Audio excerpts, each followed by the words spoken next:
pop out chat. Put chat over there. Okay. Cool.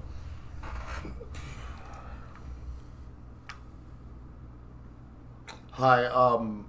I don't know when it's going to start recording, but if you are here now, there's going to be a setup phase where I'm just kind of talking to people. I'll have timestamps in the description, I hope, so everybody will be able to, join, get where they need to be. Wow, that was terrible. What a great way to start this off. Apologies. I'm trying to send out notifications. Basically, if you just join and you're watching this on a VOD, timestamps will be in the description. Chapters, I'm hoping, will be displayed over on the screen, but I might not update them as I go. We'll see. I need to grab the link off of here and copy and paste it on like 100 different social media platforms because I just neglected to do that beforehand.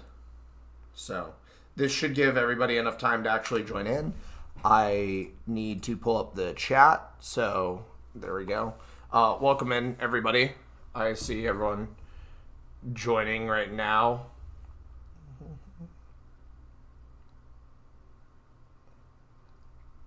I'm posting links on social media, so welcome in. We'll go over some things in a second. Just get yourselves comfortable, all right? Hang on. I should have done this beforehand really badly. But that's fine, because when have I ever been somebody who goes into anything I do ever, prepared? Any of you who have watched me on Twitch for extensive periods of time know that this is pretty normal for me.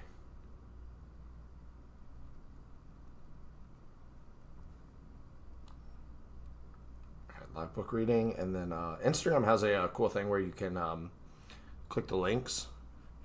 Grab a beer, grab your keys, let's go for a little cruise as you listen to Jake. Exactly. I hope that everybody is drinking and driving while they are listening to me do this. I don't know any of the rules on YouTube. I kind of don't care either about a lot of them.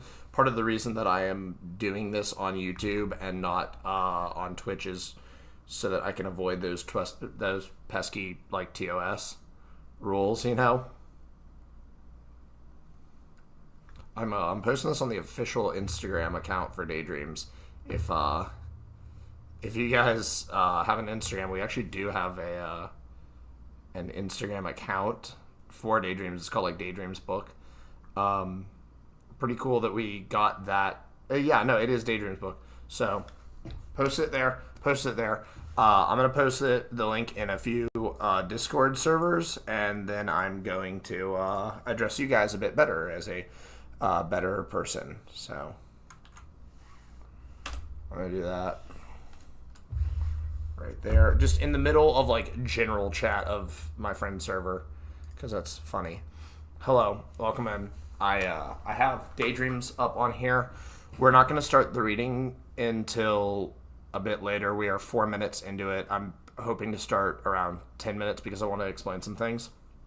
Welcome in, everybody. How are you? I have a stuffy nose today.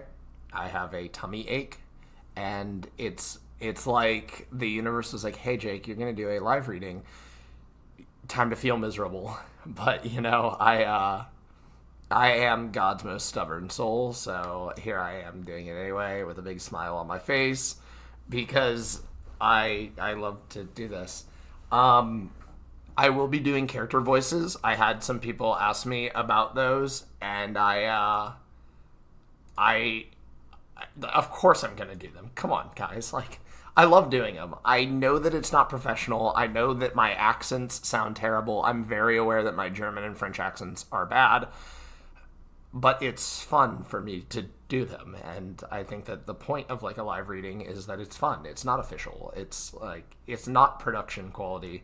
We had a mic test earlier, and I was messing with my mic. You can probably hear the fan on my computer. I don't have any other fans in my room, so I don't know what else you would hear, but I know that there's ambient noise. I'm going to be making fun little accents. My voice is probably going to give out halfway through this. I don't even know if we'll make it, like, very far. But I do want you guys to know that chat is entirely recorded. Everything that you guys say in here will be available on the VOD, which will be staying up indefinitely. This will be the closest thing to an audiobook that we have. So, if you want to add little, like, oh, I can't believe he did that, and stuff like that, at certain points, or like, whoa, what a cool guy, like, you know, oh, haha, that part was really funny, oh, man, that part made me sad. Feel free to record yourself in history if you want. I think that there's little reactions that you can, like, click, like confetti, the like, blushy one, yeah, so like that. This is like that one part in Family Guy. You are very correct. It's like that. It's like that time that that Peter went to Alsace-Lorraine and decided that he was going to drive drunk. But yeah. I have a few other things I want to get through before we hit the 10-minute mark. Sorry. I know I talk a lot. I inherited that from my father. But I don't know if I'm gonna be able to get through the whole book. I really don't. It's like a 7-hour read, average 9-hour, depending upon like who's reading it. You know, I'm gonna try to. I will have zero voice at all by the end of it. If you can't stay for the entire thing, I completely understand. The fact that you are even here now really warms my heart, because this is YouTube. This isn't Twitch. I don't stream anymore, so like, you know, it's fine. If you see anybody in the Discord, by the way, say like they can't join, remind them that it'll be recorded and will be staying up permanently, so they can join at any time. The way that the reading itself is going to work is I'm going to probably read a chapter. I have two ways of doing this, and I don't know which one I want to do. I was going to read a chapter and then respond to chat and drink some water, take a cough drop or something for 1 minute, and then get back to reading. So, alternatively, if you guys would prefer me to just not respond to chat, and like, because I have it open, I can see what you're saying, then I could just take a sip of water and keep reading. That way there's less downtime, less immersion being broken. So that's up to you guys entirely. I think that this will be very fun, actually.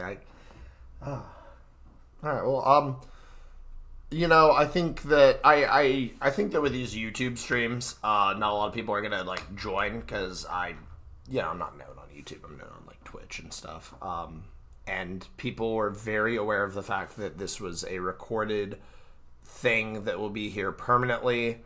So if you are here for this, welcome in. You know what I'm going to do? Actually, I'm going to put a thing up on here that says, like, I can see chat. I will respond between... Oh, no, it's running over the... Whoops. Chapters. Hang on.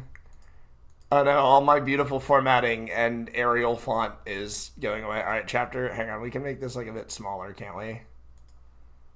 Yeah, do you like my chapter? Welcome. Yeah, there we go. All right.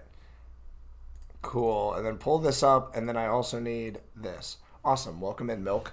Without further ado, I say that we start with the... You know what I'm going to do? I'm going to get rid of the chapter thing. That's just gonna trip me up. All right, cool. Oh, we're figuring it out as we go. I'm going to just start reading without further ado. Be sure to welcome people into the chat, because I won't be able to. And here we go. Also, let me know if the mic needs adjusting at all. If I mess up reading a line, I will just go back and reread it. So, let's do this. Daydreams by Jake Nicroy. Special thank you to me, Mom, for being my biggest fan and always supporting me. I love you. I forgot to send my mom a link to this. Oh my God, I am the worst son. I am the worst son. Hang on. I'm so sorry, me, Mom. Alright. Okay. Redo. Alright. Daydreams by Jake Nicroy. Special thank you to me, Mom, for being my biggest fan and always supporting me. I love you. Warning. Daydreams contains explicit material and content that some might be, you know. Chapter 1. Reveries. Have you ever told a lie? Don't lie. I know you have. Everyone has lied at some point in their lives.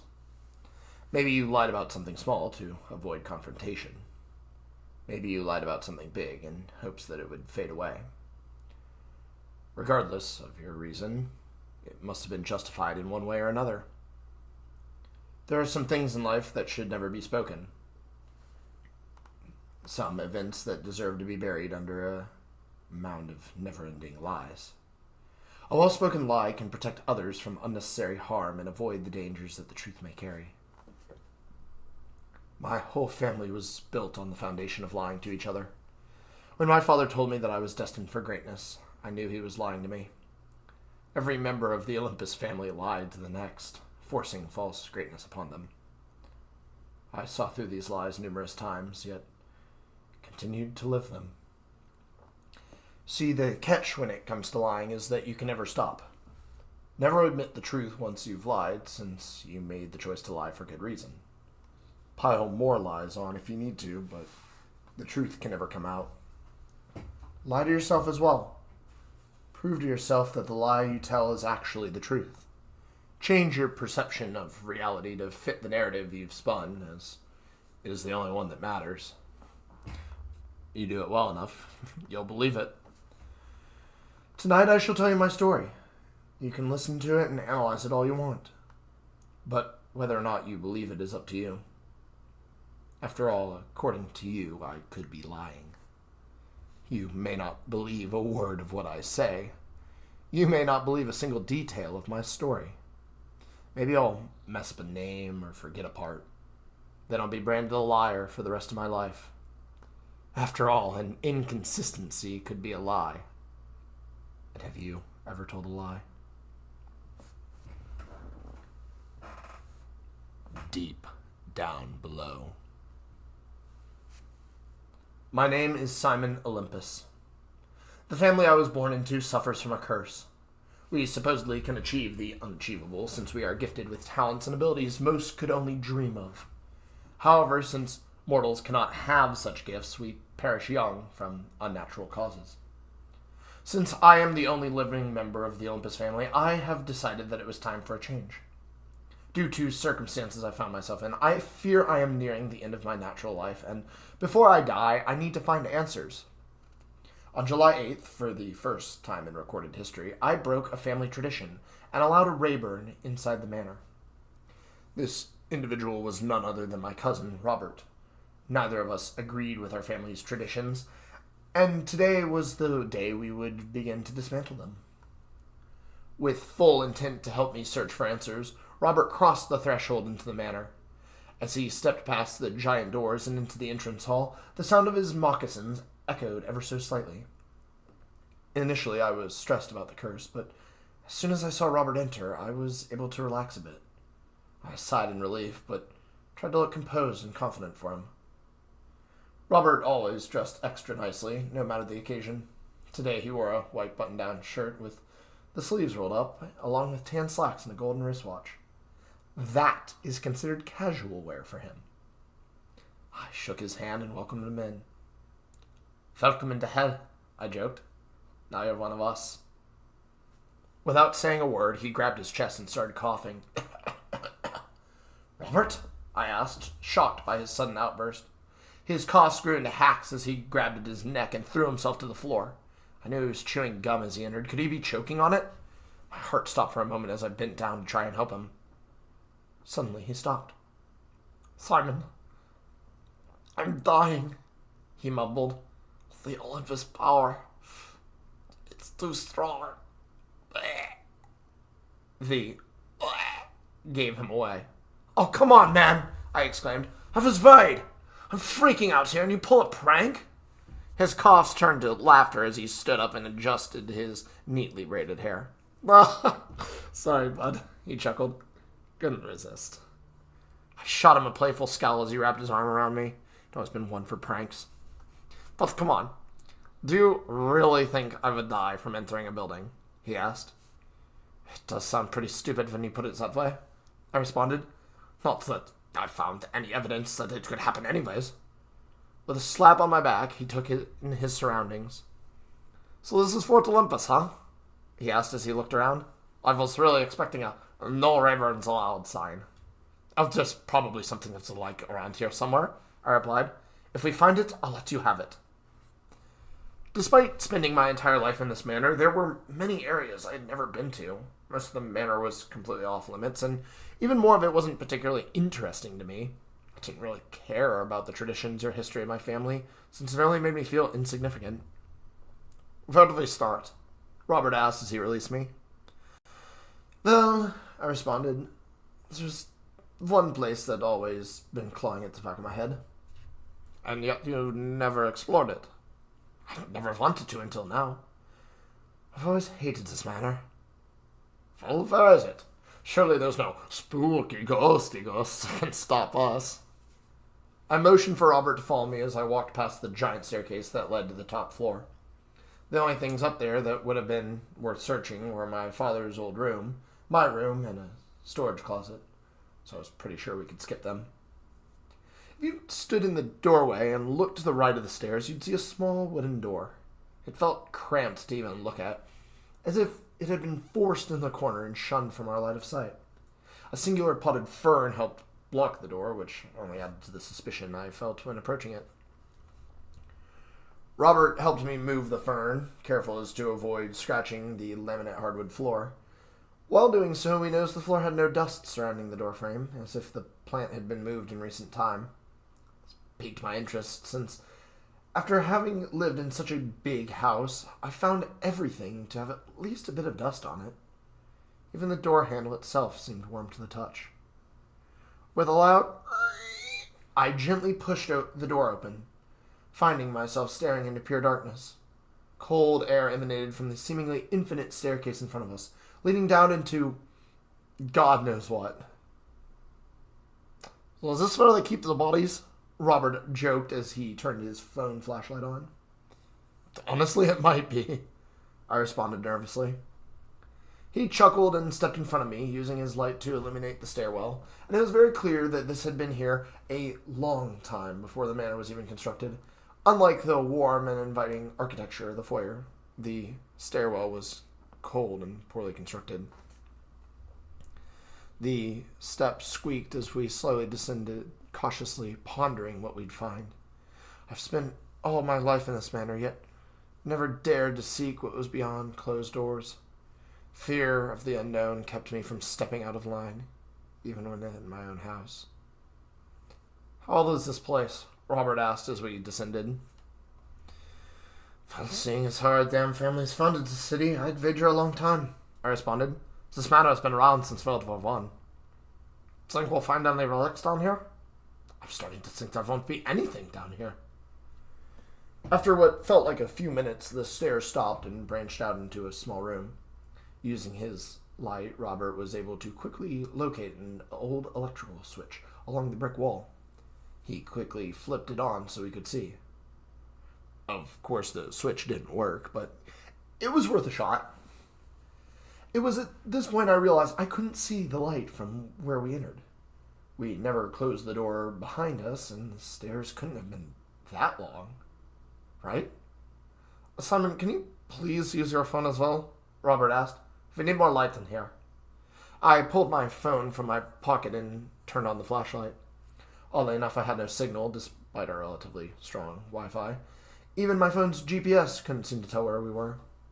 It was as if we stepped into an entirely different building, separate from the manor whence we came. Okay, I'm getting a pretty bad feeling from this place, I informed Robert. Hey man, it's your house. You called me over to help you nut up, so that's what I'm doing, he replied. Yeah, but I didn't think we'd find an actual dungeon down here. Dungeon was absolutely the correct terminology. The walls consisted of large gray bricks and electrical wiring, which connected various lights. Wooden desks covered in papers and books seemed to be the only furniture in the room. Lastly, a lone chemistry station that looked astonishingly similar to a drug lab sat amongst all the clutter. Suddenly, my eyes were assaulted by a light, as a loud chunk echoed throughout the small room. Hey, Simon, I found the light switch, Robert said as he slammed a metal plate shut. Is that an electrical box? I asked as I rubbed my eyes. Yeah. Dude, I think this place has its own source of power. Now that I could see, I noticed something peculiar. Nothing was dusty. Everything in the room looked older than me and equally abandoned, yet none of it had any layer of dust or mold. I selected a random book off the table and flipped through it. The pages were thick and heavy, but the book itself felt brand new. You're not planning on reading all these, are you? Robert asked me. I don't know yet. Depends on what's in them, I responded as I swapped the book with another.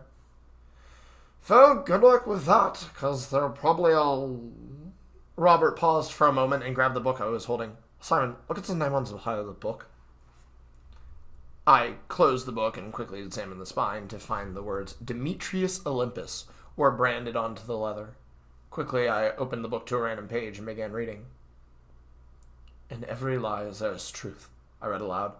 The stars will align for he who wears the mark. Life and death shall bend to his will. I flipped ahead and read another part. Unsettling things shall unfold, I continued. He will be visited by the masked man, who will judge the purity of his heart.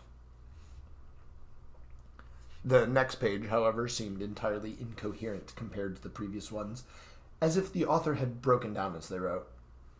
The only thing I could discern was a crudely drawn picture of a knife and a heart. Every page I flipped to seemed to almost mimic the last, leading absolutely nowhere. The book might say Olympus on it, but it felt more like the ramblings of a madman than something a member of my family wrote. Well, so that was a waste of paper, Robert remarked. Try this one. He handed me another equally antiquated book before flipping through one of his own. Unlike the last, this one held all sorts of alchemical and scientific information that I did not understand in the slightest. After realizing I was wasting my time reading something I couldn't comprehend, I tried a different book. I don't know how many books I read, but I do know that they all hinted at the manor possessing some incredible source of power. Unsettling tales and recollections of previous Olympus family members all pointed towards a puzzle of some sort and a curse that befell our bloodline. The curse I knew about, but I didn't think it was anything more than a family tale. All my life, I'd simply believed that we were unlucky or doomed from the start. Never had I thought there was a legitimate magical curse out on my bloodline because we messed around with a higher power. Had I read these books a month prior, I would have written them off as garbage. Written proof of the delusions from those who came before me, bound nicely for us to gawk at. But now I fear this isn't the case, as I've witnessed seemingly impossible things in the last few weeks. Every book we read seemed to tell almost entire life stories, complete with any and all memories the author had. As we read, we realized how little of a choice we actually had.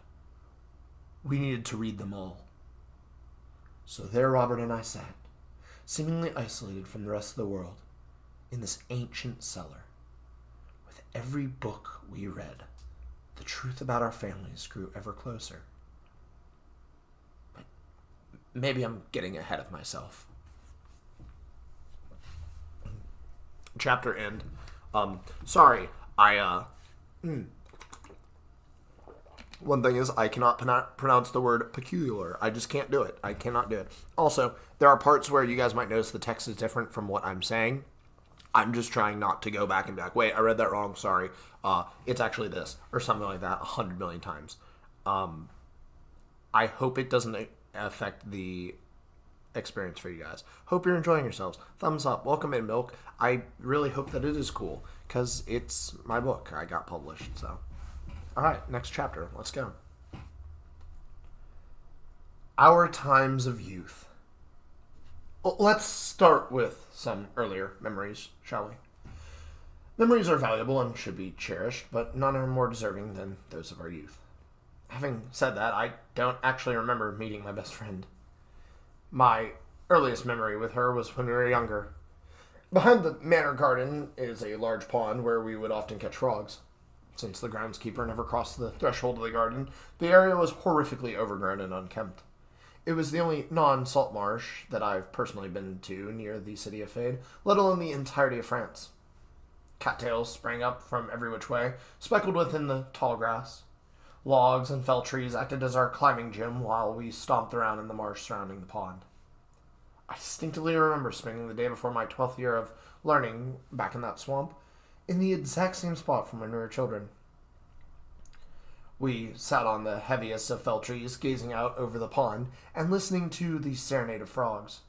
The sky was painted a beautiful deep orange color as the sun dipped below the horizon, resembling that of a computer background or famous artwork. Every so often, a mosquito would land on one of us, and we'd take turns trying to slap them off. Personally, I think she could learn some restraint. Sunny is her name, and a fitting one for her as well. She has a smile that could brighten the worst of moods, and a laugh that rivals a plague with how contagious it can be. Even her loud, boisterous voice always seems full of cheer as well. Nothing about her is subtle. From her hair, which was as brown as the earth, to the choker she wears around her neck. Personally, I found the choker to be trashy, but it's not really my call what someone else wears. For a young French woman, she's quite a fun bundle. Ah! Jeez, Sonny! You couldn't hold back at all, could you? I asked as I rubbed my arm. If I hold back, the mosquito gets away, she gleamed. Then I won't go tell its friends to come bite you. If you hold back, I won't end up with the worst felt than if it bit me. Since when were you the mosquito-slapping expert? I knew I couldn't beat her. Okay, I resigned. But don't get me all bruised up before classes start. Oh, Sims, I'm not going to wallop ya. Sims. She calls me that sometimes. I think it's because when we first met, she thought my name was Simmons. It took her an entire year to realize she was wrong, and yet she still calls me Sims. Just wish I could remember how we met. So, Robert didn't get into your science class, unfortunately, I informed her, trying to change the subject. Do it again? Who's he got, Schaefer? She asked. Mandel. Mandel sucks. Tom, I said good luck.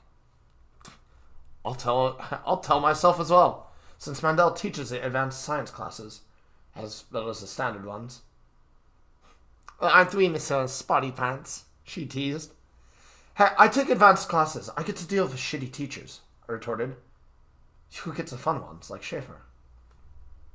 Sunny stood up on a log and puffed out her chest.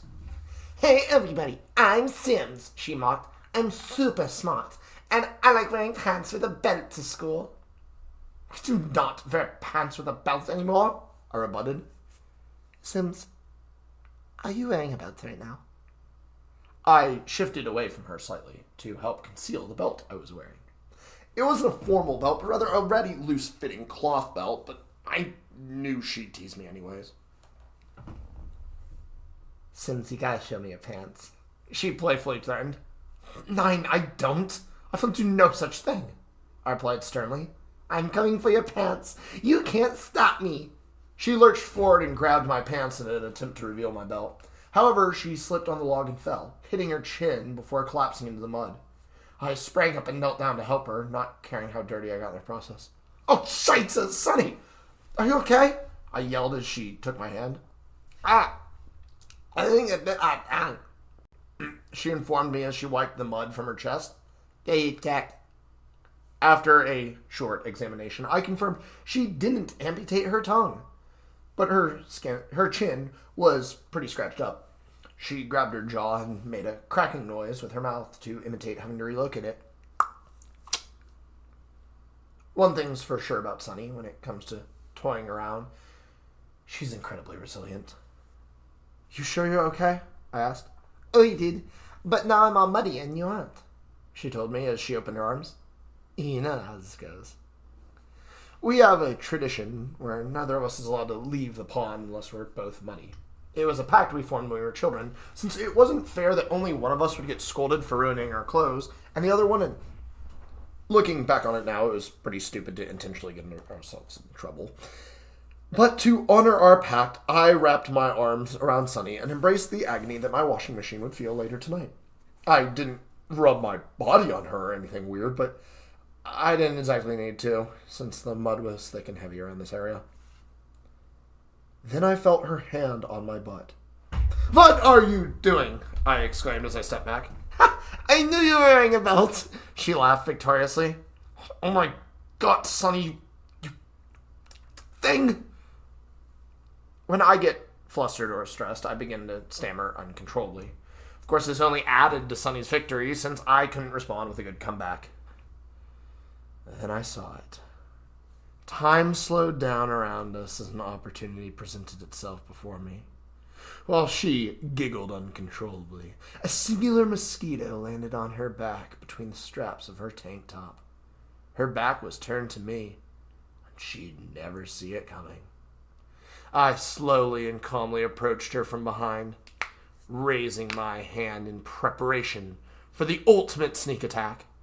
Then, once I was in range, I unleashed the wildest 5-star flat-handed slap I had in my arsenal. But she moved.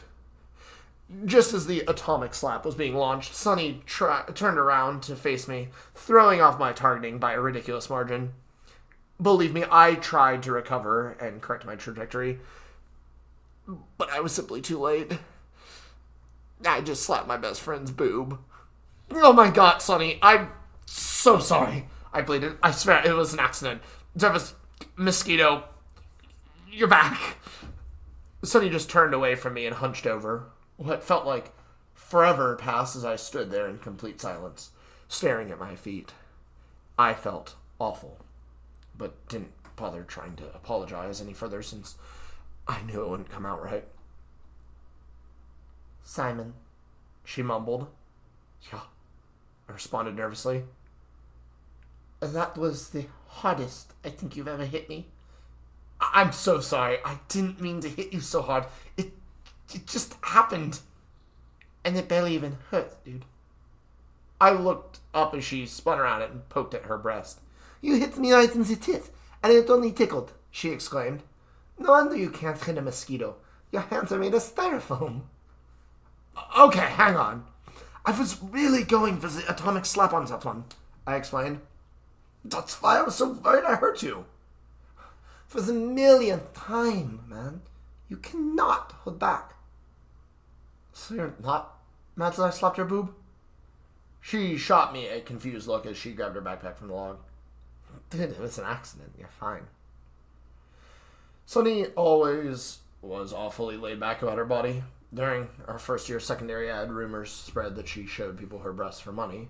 Then, during the next year, another rumor said that she sent videos of her rubbing herself to multiple people. Neither of these were true. Come on, Sims. Let's go shower off and get inside before the gnats come out, she commanded. Don't have to tell me twice, I agreed.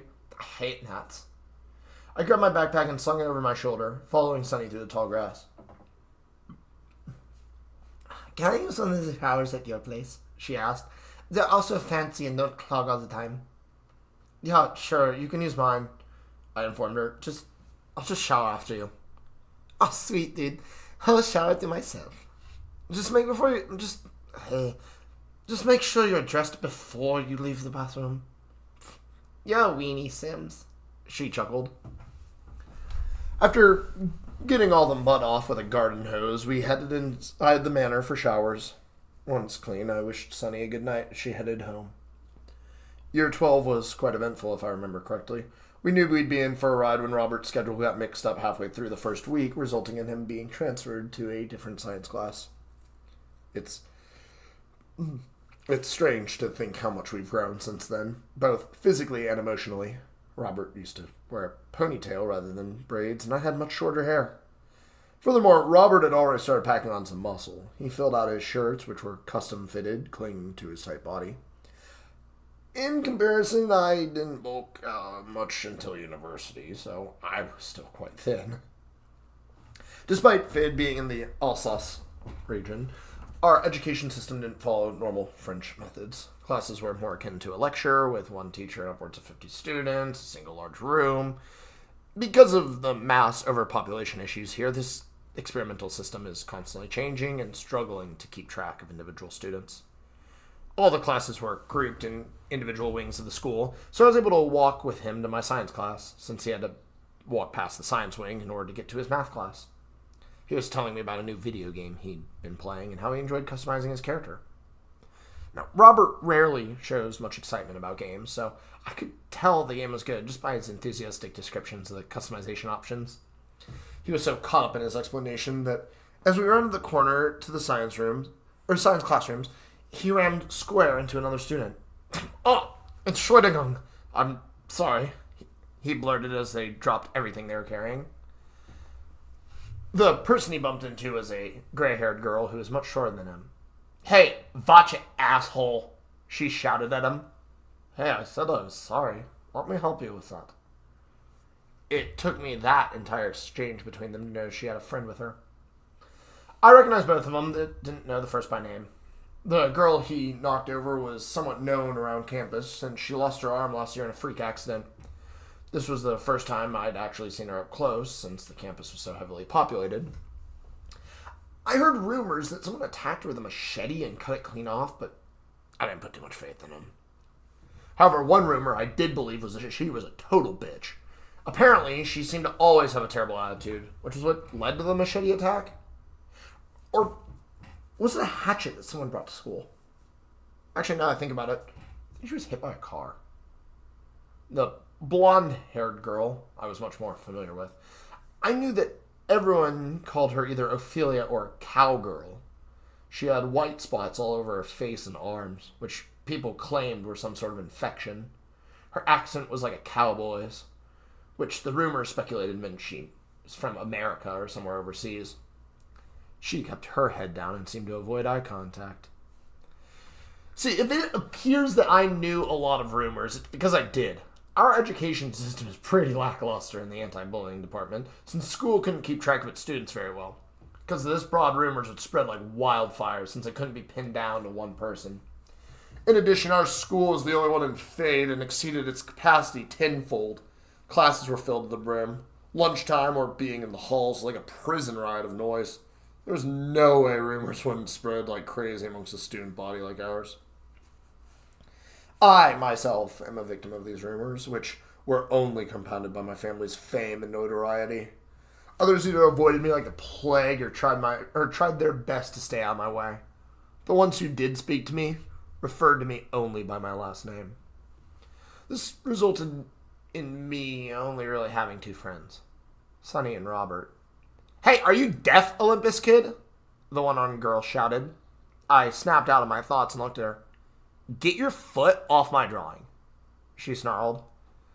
I looked down to realize a sheet of paper slid under my foot. She clearly didn't want to tug on it since it could rip, but I was too spaced out to notice. "My bad," I apologized. "Here, I'll get it for you." As I bent down to pick up the sheet, she practically dove to grab it before me. I only saw the drawing for a split second before I realized what I was looking at. To the incredibly awkward silence that ensued, she thanked us for the help, apologized, and then scurried off with her friend. Robert and I looked at each other for a moment before I entirely registered what happened. Am I tripping? Or was there a dick and balls on that sheet of paper? I asked in bewilderment. What? From what I saw when I was helping her, she's very into men of the lumberjack variety. Robert responded as we continued walking. Nein, well, maybe. I swear there was a dick on that page. And not just like a crude drawing, no. This thing had veins and detail. Robert turned and looked at me with concern. Simon, just shut up. Get to class, man. It's science time, not dick time, he insisted. Unless they're taking biology. I wasn't. I was currently taking earth science, which I'll admit wasn't the most interesting thing to me. Personally, I prefer things like chemistry since it has numbers and math equations. Studying rocks is, to put it lightly, pretty lame in comparison. Still, I sat through the class and listened intently, recording notes as it went. Although I feel earth science is boring, I still dedicated it to memory so I could score high marks and get bonus credits for outstanding performance. After all, I have to excel in my academics. Not just my academics, either. I have to excel at everything. My entire life has been a slot machine of advanced studies and attempts to see what I can accomplish, fueled by pressure from anyone who's ever even heard the name Olympus before. Has it never occurred to them that maybe I don't have magical powers or even talent? Of course not. Because when someone's talented, they're only seen for what they've achieved, rather than how they managed to achieve it. I won't pretend to know how my family accomplished some of the things they did, but I can't imagine it was easy for them. Some of them had to be as talentless and bland as me, right? Sure, I get very good marks, but am I truly smart? Maybe I just know how to retain information well, so I score higher on tests. Then again, I don't remember what I ate this morning for breakfast. One thing's for sure, though. I was hungry, and with class finally dismissed, I headed down the cafeteria to chow down. Our lunch lasts a full hour, and we are allowed to leave campus to eat elsewhere. If it were up to me, we never waste our time in this stuffy cafeteria. But Sonny and Robert don't share the same financial luxuries I do, so eating out isn't always an option. There's a small sandwich shop near the school where we would sometimes eat outside of. I use the term outside because I'm not allowed in the store on account of my family. According to the owner, my family screwed his business over 7 years ago by imposing a tariff on some of the produce that he uses. Despite me having absolutely nothing to do with that, he refuses to serve me or even allow me inside. So I would usually just give Sonny some money and she would go buy me a pan baguette. Regardless of his opinion of me, he makes a good sandwich. I clenched my lunchbox as I entered the cafeteria. My ears were bombarded with the constant shouting and chatter of other students. People were split into their own cliques and groups, yet it felt like everyone was too close to each other. My eyes scanned the sea of students before me, trying to locate either Robert or Sonny. At one point, I thought I saw Sonny's brown hair, but as I drew closer, I realized it was actually someone else. How many people have brown hair anyways? As if on cue, I felt a light slap on my back as Sonny spun around me. "Coucou, Sims," she shouted over the noise. "Found the seat yet or none?" "Actually, I was looking for you," I informed her. "And Robert. Have you seen him?" "Oui, I've seen him before. Just not recently. How's about we go claim a seat before they're all taken?" "Good idea. If we can save him one as well. He's probably running late or something." Sonny and I paced around for a bit before finding 3 empty seats that weren't close to anyone we'd find intolerable to be near. I opened my lunchbox and removed the sandwich I'd prepared myself for this morning. To help my butler, I had been preparing my own lunches. But the best I could do was a simple meat and cheese sandwich. With mayonnaise, of course. I looked across the table to see Sonny opening a Ziploc bag filled with messy orange American hot wings. Actual imported hot wings that she microwaved in the morning, brought to school, waited 5 hours until lunch, and then decided to eat without heating up. As she licked the sauce from her fingers, I questioned to myself how she functions on a day-to-day basis. Fortunately, she brought napkins. I got wings?" she asked with a full mouth. "Yeah, and please don't speak with food in your mouth," I responded politely. She took a moment to finish chewing before shoving a wing towards me. "Want one, dude?" she offered enthusiastically. "They're kind of mushy." "Nine. I've got my sandwich to eat." "But I appreciate the offer," I replied as I bit my sandwich. "More for me, then." Sonny retracted her arm and shoved the wing into her mouth in the same breath. Sometimes I really wonder about her. I was also wondering where Robert could be. The Three of us always ate lunch together and would always let the others know if we were busy or in trouble. Have you got in trouble on his way to the cafeteria? I panned my head around, searching amongst the horde of students for my cousin. As I took another bite, I noticed the two girls from earlier staring at me from across the room. Pretending not to notice, I kept turning my head, but watched them from the corner of my eye. They were probably gossiping about us anyway.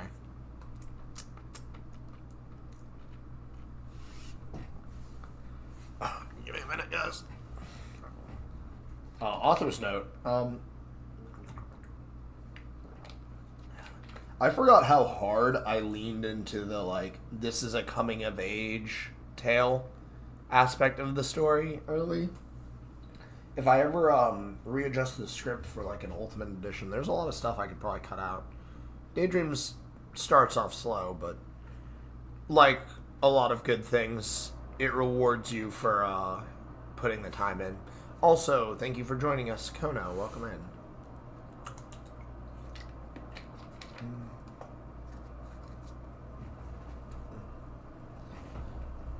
Who reaches with... I'm sorry, can you guys hear that? It's the loudest thing ever. That's what it sounds like when they run the water, next to us. I'm very sorry. This is recorded. I'll get back to being professional. Who reaches with only one arm? I was half right. They were, in fact, talking about me. However, it was not gossip. As it turned out, Robert had his math class with the one-armed girl and decided to sit with her. In my opinion, using a cheese grater to scratch his ass would have been less dangerous, but somehow he managed to pull through. The next day, the one-armed girl walked right up to me in the middle of the hallway.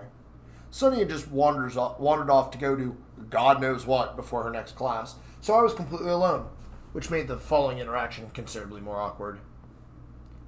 Your name is Simon. She stated bluntly. Yeah. Yours is Mandy, right? I nervously replied. It's Megan. She was significantly shorter than me, but was somehow way more intimidating than someone my size. Her tone was dry and straightforward, which made sense because she spoke in very short sentences. Robert's your cousin, right? She asked. Yeah, why do you ask? How do you... talk to him? What do you mean? I asked in sudden confusion. Just talk to him. Ugh, you're so... What stuff do I talk to him about? She interrogated. What's he into? Does he play games? What's his favorite color? Why is he so cute? What's his favorite food? Wait, what was that last part? I interrupted. Does he play games? 9, after that. Favorite food? 9, before that. Games. I knew what I heard her say. Did you just ask me if my cousin is cute? I questioned further. Dude, shut up.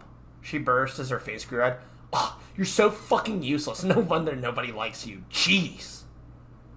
Then without another word, she stormed off. I'll admit, it stung a little, but at this point, I'm just glad someone said it to my face.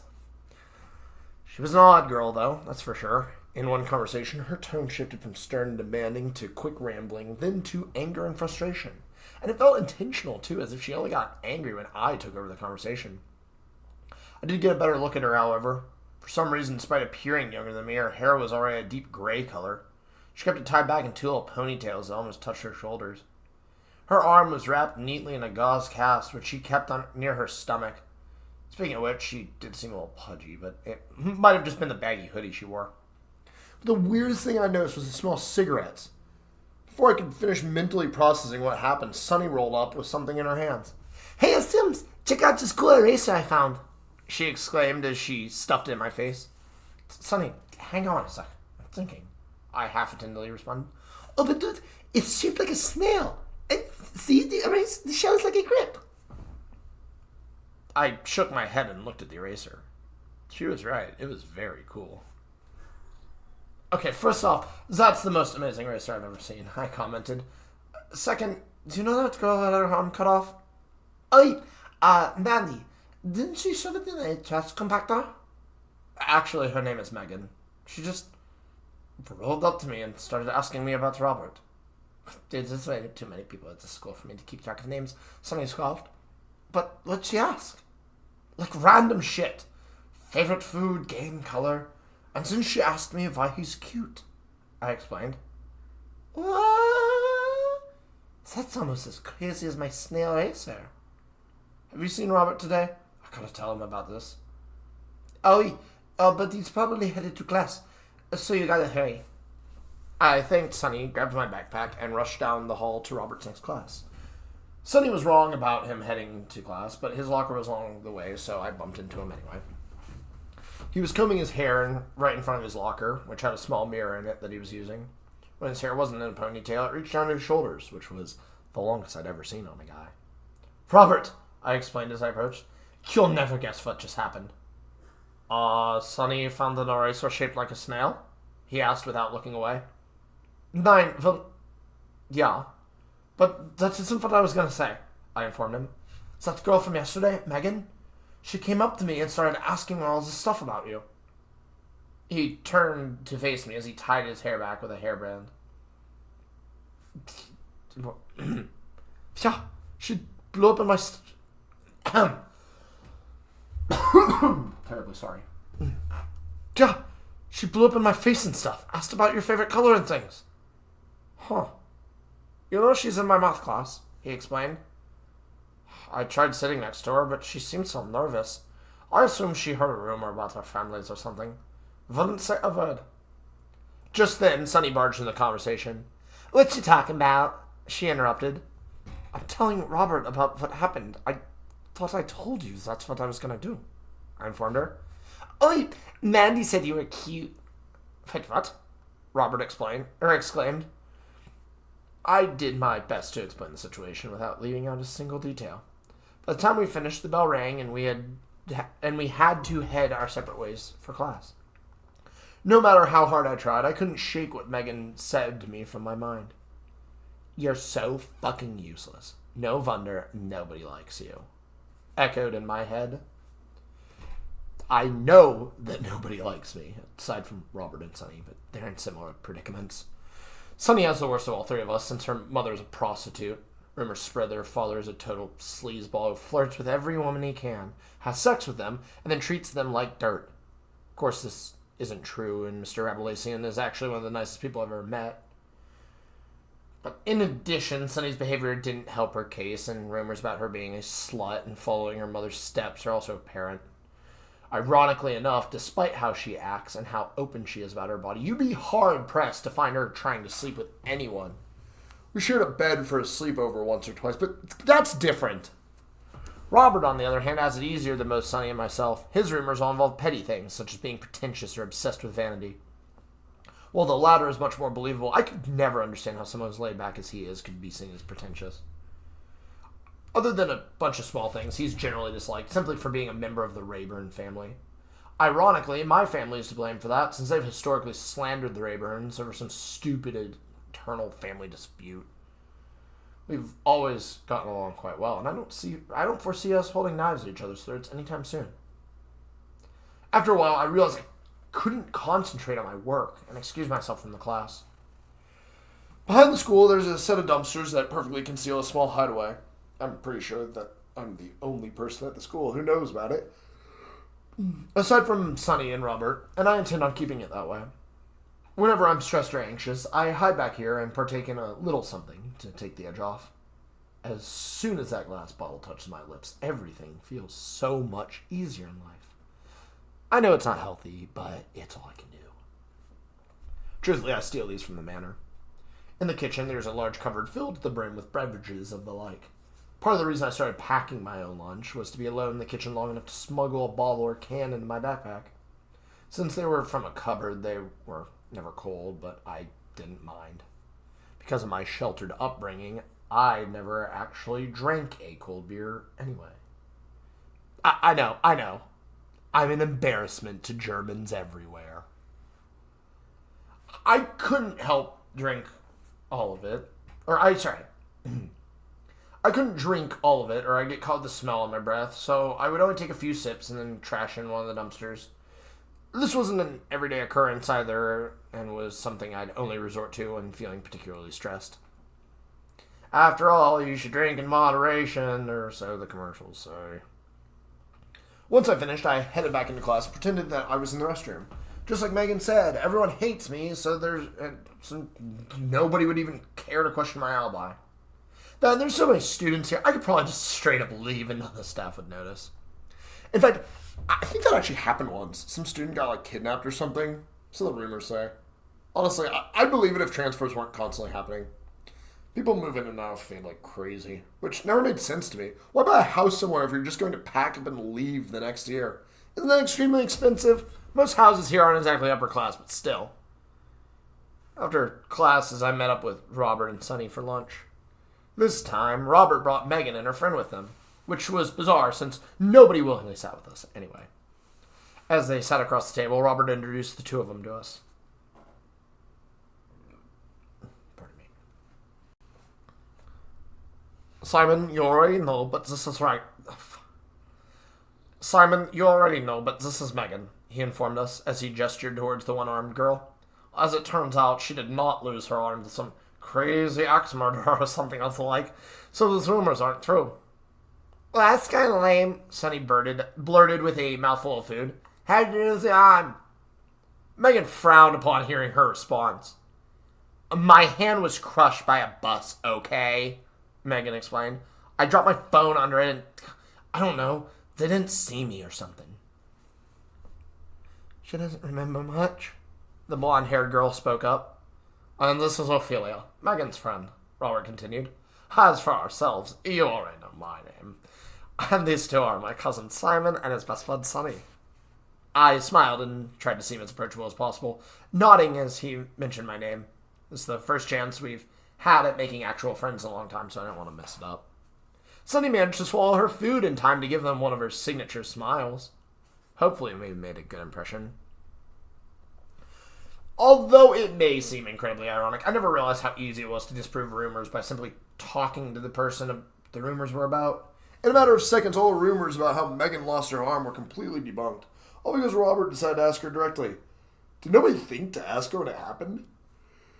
As for her friend Ophelia, I still can tell where she was from.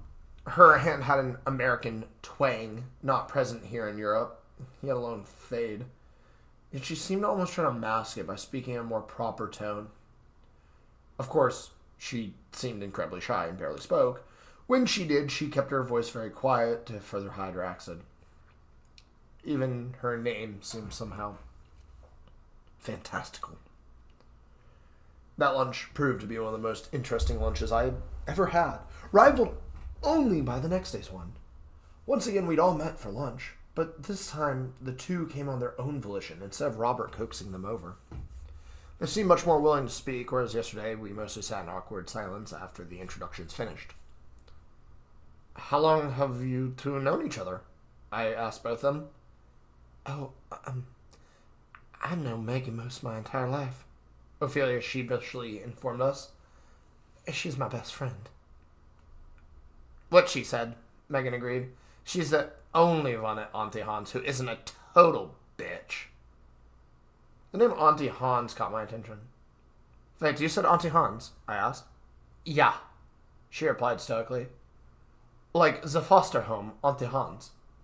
Yeah, the only Auntie Hans. So you're... Yes. Next topic. Clearly she didn't want to talk about the orphanage itself, so I tried to change topics, but Sunny interrupted me. How do you meet? Sunny gleamed, trying to be polite despite the introduction, or the interruption. At Auntie Hans, Megan reiterated. Was that not clear?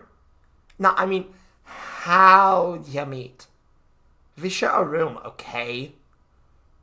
How did you meet the Olympus? I mean, Simon. I appreciated her correcting herself. It was so surreal to have people actually willing to speak to me, even if they had a sour tone to their voice. Although she did tell me that she thought my cousin was cute, albeit not on purpose, so she could just be trying to get closer to him. I actually don't remember. I explained. We just kind of met one day, I guess. A scowl shot up Megan's face as she turned to Sunny for confirmation. Something like that. Sunny agreed with a mouthful of food. I didn't think about it too much, to be honest. And now you're best friends? Megan asked. Yeah, things just work out, you know. So that's pretty stupid. Was it stupid to not remember how I met my best friend? It's not like I knew Sunny would be my best friend anyway. For the first year or so that I knew her, as far as I was concerned, she was just some girl who kept following me around teasing me. It took 2 whole years to realize their teasing was playful rather than malicious. Hell, at this point, I'm just glad she stuck around so I could at least have somebody to talk to other than Robert. I've always been a lonely individual from the day I was born. My father told me that my mother died giving birth to me, so I never had the chance to meet her. Then when I was 14, he was killed in an accident and I was all alone. Closest thing I have to a father now is my butler, Saint Germain Bucklesworth, but he doesn't really count. Our conversation continued, but I remained anxious the entire time. Ophelia kept glancing up at me, but every time I'd notice, she'd look away. She would hum to herself quite often, but didn't seem to engage in conversation like Megan did. Still, it felt nice having people to talk to. The next day was more of the same. To my surprise, they came back and sat with us again. Days with them turned into weeks. Weeks turned into months. Every day, they'd come and sit with us at lunch until it just became routine. Although it was never directly stated, I started to believe that we'd become friends with them. Megan seemed to grow slightly kinder towards us, and Ophelia even began to open up and speak more, which was nice. Mostly she just hummed to herself and listened in, but still.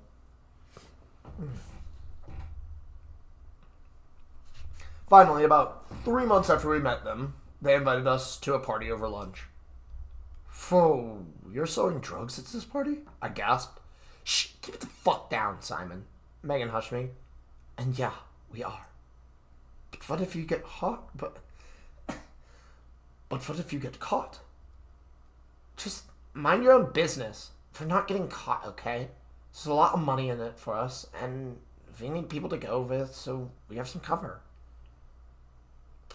I'm not covering you if you get caught. No, dumbass. Cover as of people to go with, you know? So we don't seem out of place. I did not think it was a good idea in the slightest. But I did, admittedly, think it sounded fun. The most exciting thing I do is hunt for frogs in the marshes behind the manor with Sunny. I've never been to a party, let alone one with drugs and alcohol. So this seemed like too good of an opportunity to pass up.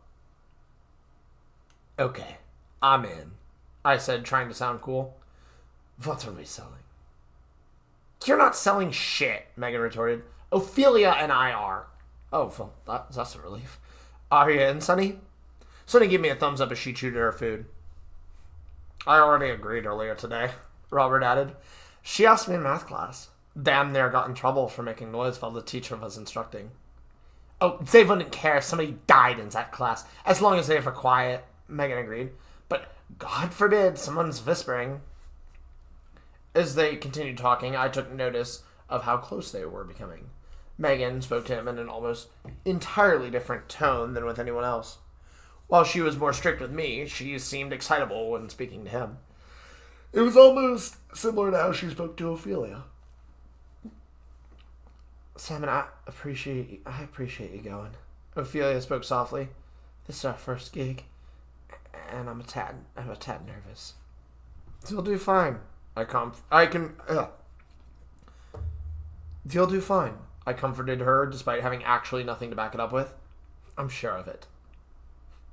The foster employees never check our room, and these guys have money. This might end up becoming a regular thing if we do it well. So you'd be like actual drug dealer? Sunny chimed in. Something like that. Ophelia still didn't make much eye contact, even when speaking to me directly. I tried to appear as comforting as possible, but I'll admit it was hard not to stare at the white splotches on her skin. Even though she tried her best to hide behind her hair, parts of her face were still visible. According to her, it's a medical condition called vitiligo.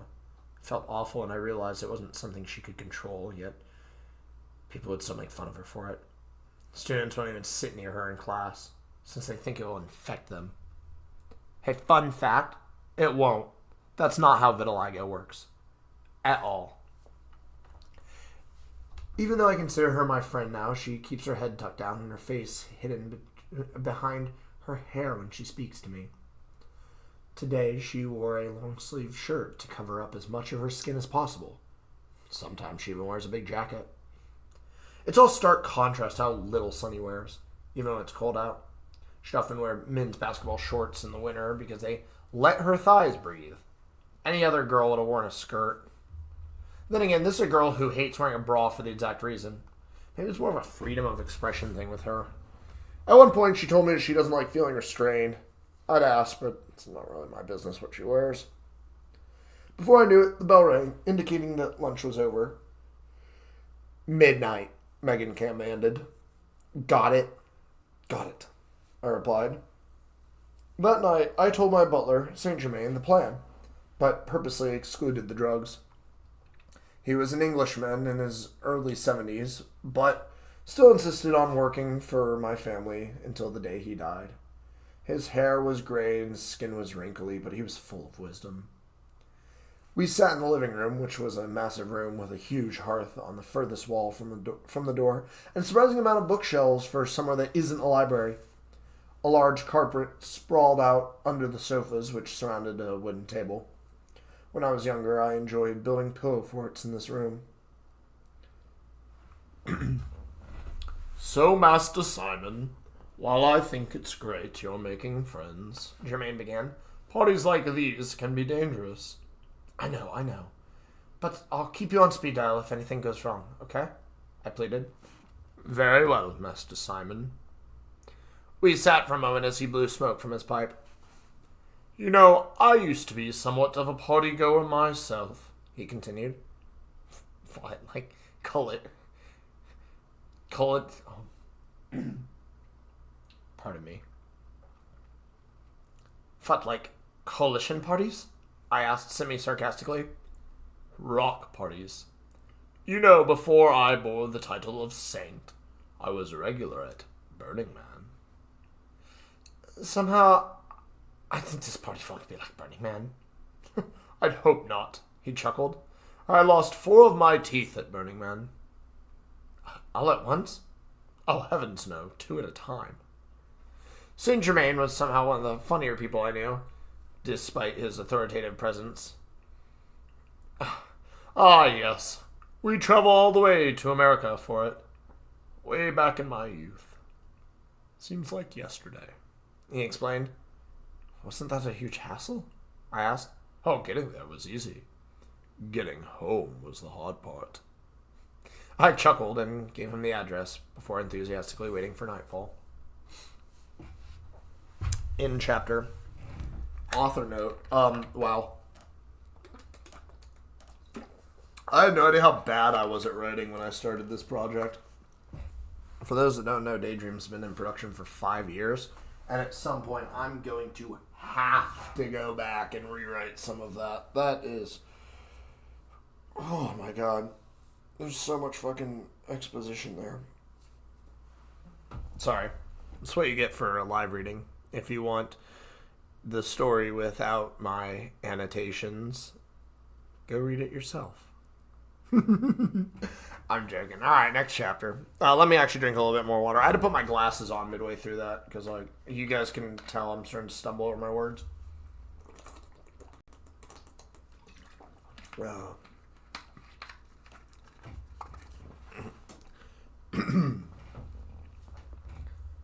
A night I wish I forgot.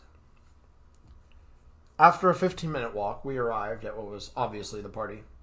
Colored lights flashed through the windows, illuminating silhouettes of attendees while music roared from inside. The lights burst through the dark night like fireworks, allowing us to turn off our flashlights. Ophelia mentioned the building was being rented out for the parties, so there wouldn't be any risk of police showing up. I never knew people could rent out entire buildings before, but it made sense given the commerce that took place in Fade. As we approached, Megan turned to us and offered a warning. Okay, these guys are cool, she informed us. So just be cool until be cool back. Got it? I nodded, still awestruck by the commotion. As if our arrival was expected, the door swung open, blasting us with a shockwave of music. A university student in a hoodie welcomed Megan and Ophelia, but intentionally ignored the rest of us. It seemed rude at first, but as soon as he started talking business, I understood why. My first impression was that this was a party. Not a small get-together, but a full-blown, movie-esque party. People blocked off entire areas, either fraternizing, drinking, or dancing, and it took me a moment to realize how small the room actually was. There was a central area, which seemed to be intentionally scarce, so people could maneuver. To the left was a crowd of people encircling a real-life, authentic DJ and their equipment, while on the right side of the room, people seemed to be much tamer. Once inside, Sunny grabbed my arm and pulled me to the right side. "Dude, we're going to get so fucked up," she yelled over the noise. I could barely hear her, but I tried my best to respond. "Lead the way," I shouted back. Robert, we already lost track of Robert." "He must have followed them," I suggested. "We're on our own." We pushed our way through the sea of patrons until we found where the drinks were. I'm 17, so although I'm legally allowed to drink, I never actually drank anything more than a single bottle of beer. I don't know much about alcohol to begin with, anyways. The drinks here were different from the stuff I usually took from the cabinet at home. They were in clear bottles and looked almost like water. Once I popped the cap off and took a sip, it was obvious I wasn't drinking beer. No, this burned my throat, and it became clear I needed to take smaller sips. Music blasted my body, forcing me to move with the rhythm while I drank. Before I knew it, Sunny and I were dancing, if bouncing around and swinging our arms could be considered dancing. "Oh shit, Sims, why don't we go to parties more often?" she asked as she took another drink. We don't get invited," I asked. "They better start inviting us, because this is crazy." "I know, Prost." I clicked my bottle against hers, looked her in the eyes as I put it in my mouth, then realized it was already empty. Wait, how long have we been dancing for? Who cares? I was having so much fun that I decided to grab another bottle for the both of us. There was no sign that said, "take one," and a few people already grabbed multiple, so we were fine. This time, anytime I take a sip of mine, I'd let Sunny take a sip as well. Within what felt like minutes, we finished another bottle and did the same thing with hers, dancing the whole time. Whenever a song came on with lyrics that we knew, we would sing along, clutching our bottles like microphones. If a song came on and neither of us knew the lyrics, we would try our best to improv some. I hadn't laughed so hard at anything in my life. After a bit, we got too tipsy to stand and had to find a place to sit. Across the room, there were a bunch of sofas and lawn chairs, which were hastily strewn about for the guests.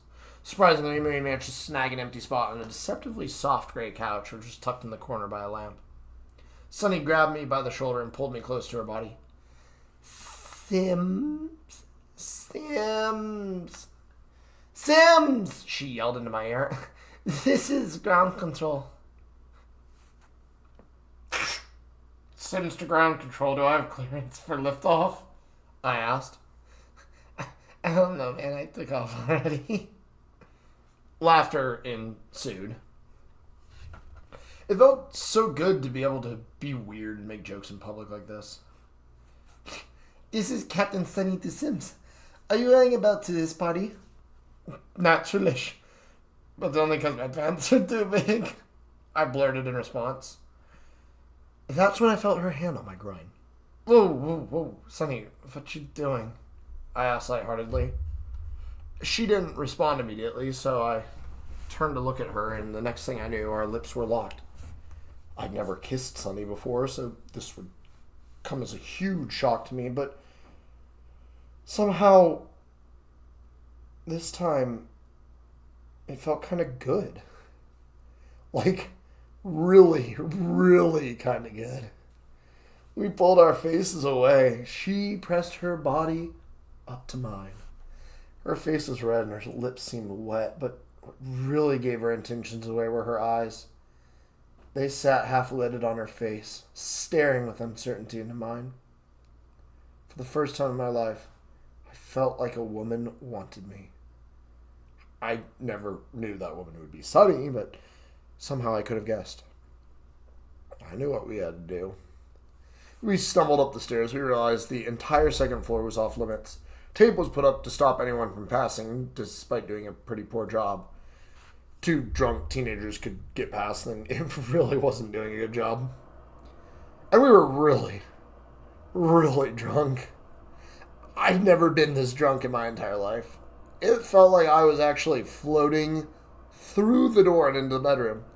I didn't remember taking my clothes off before I grabbed Sunny and wrapped her in my arms.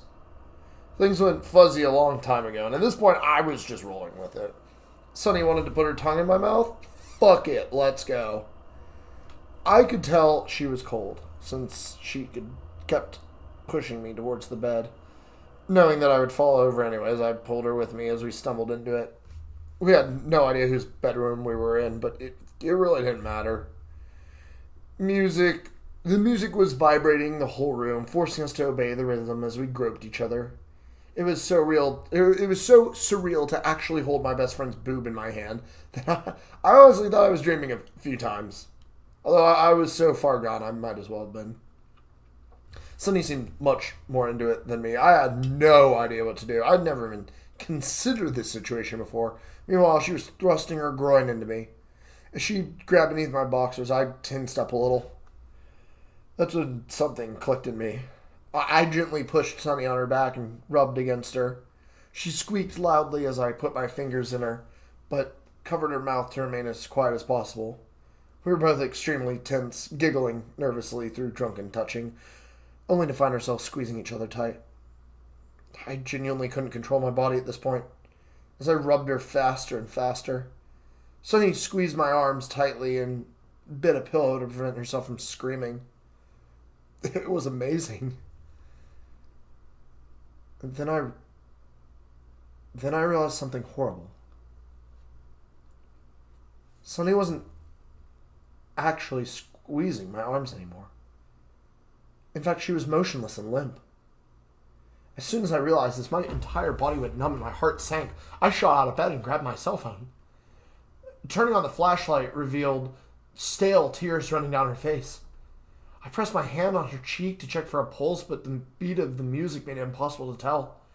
Either that or I was still too drunk to know what I was looking for. Everything was spinning around me as my flashlight spawned shadows in the darkness.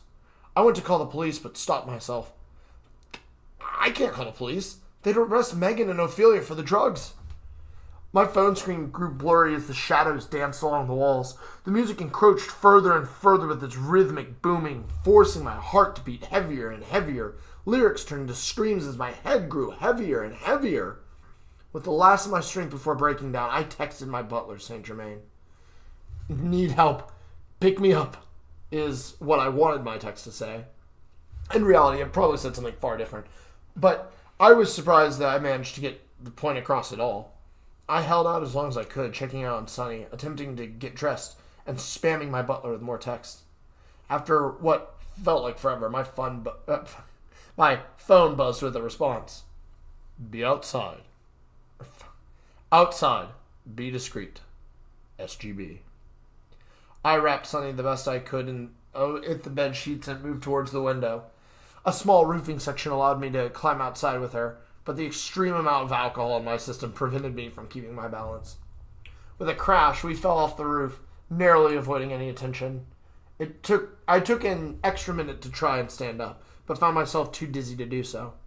After a few minutes, I heard Germain calling for me. Then I felt my head hit the ground. Unfortunately, that's the last thing I remember. I woke up the next day in my own bed with the heaviest headache I'd ever experienced. A glance at my clock showed that I slept through my alarm since it was already 1400. When I went to check my phone, I noticed I had a plethora of missed calls and texts from Robert. He was clearly worried about me, since I never exactly told him I was leaving the party last night. Then again, I didn't even remember leaving. I leaned forward and climbed out of bed slowly, careful as to not irritate my headache any further.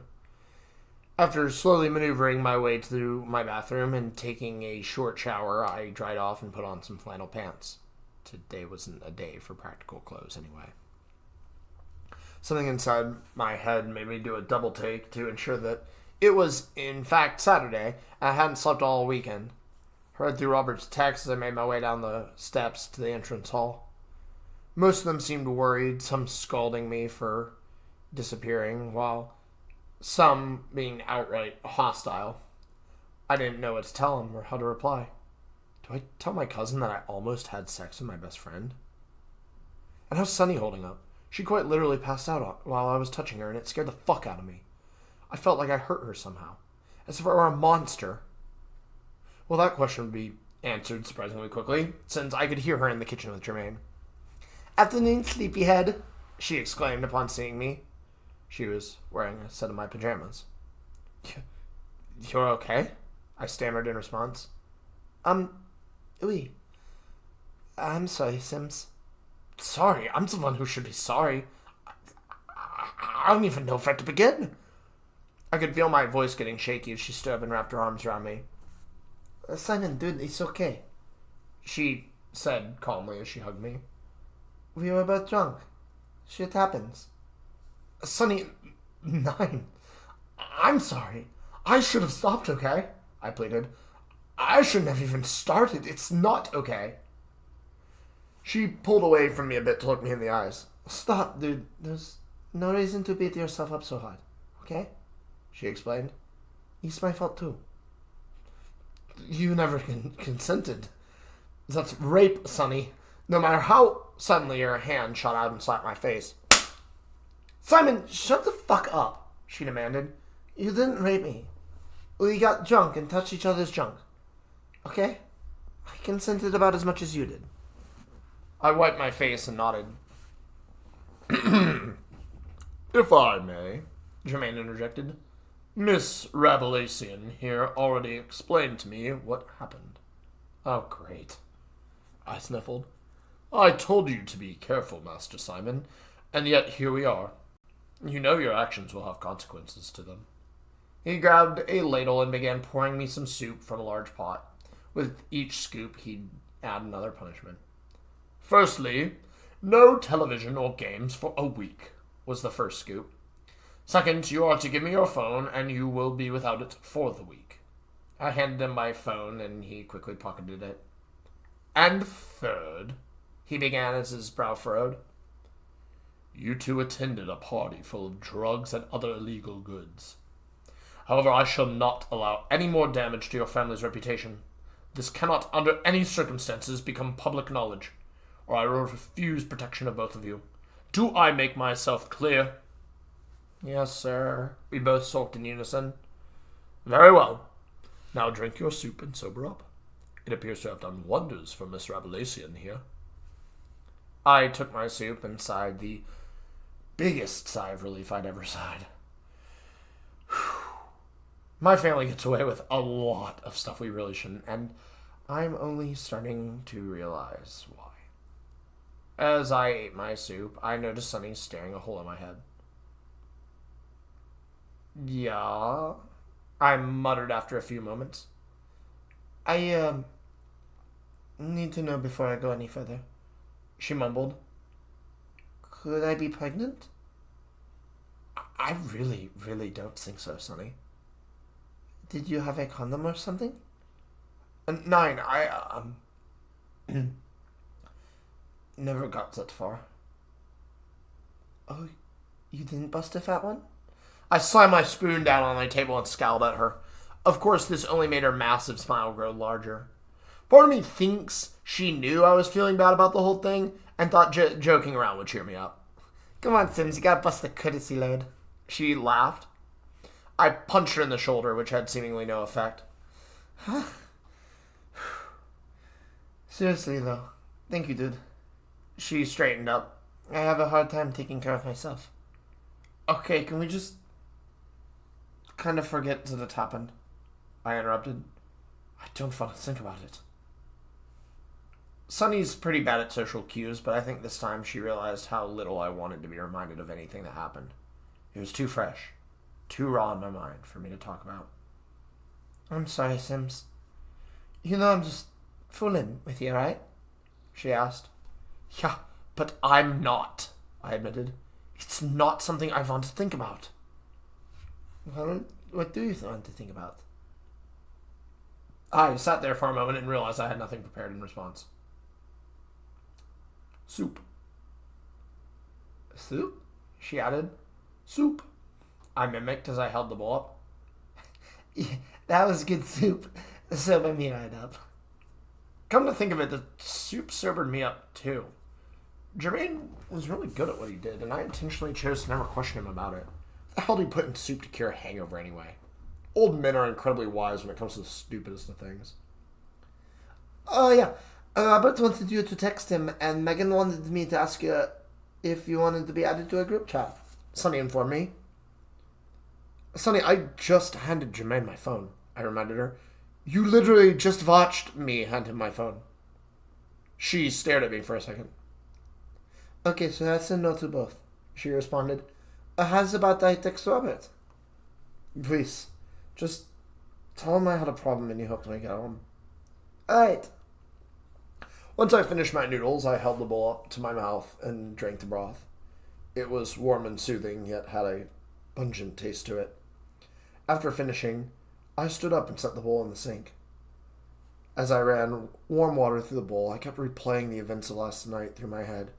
Visions of Sunny unconscious with tears rolling down her cheeks were burned into my mind. I felt like a monster. But it wasn't entirely my fault.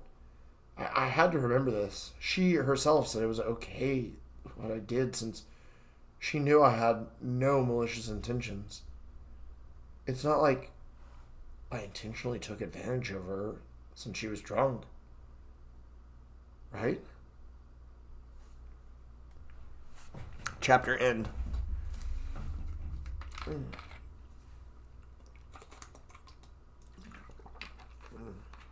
I see my mom in the chat saying enjoying the read. Thank you, me mom.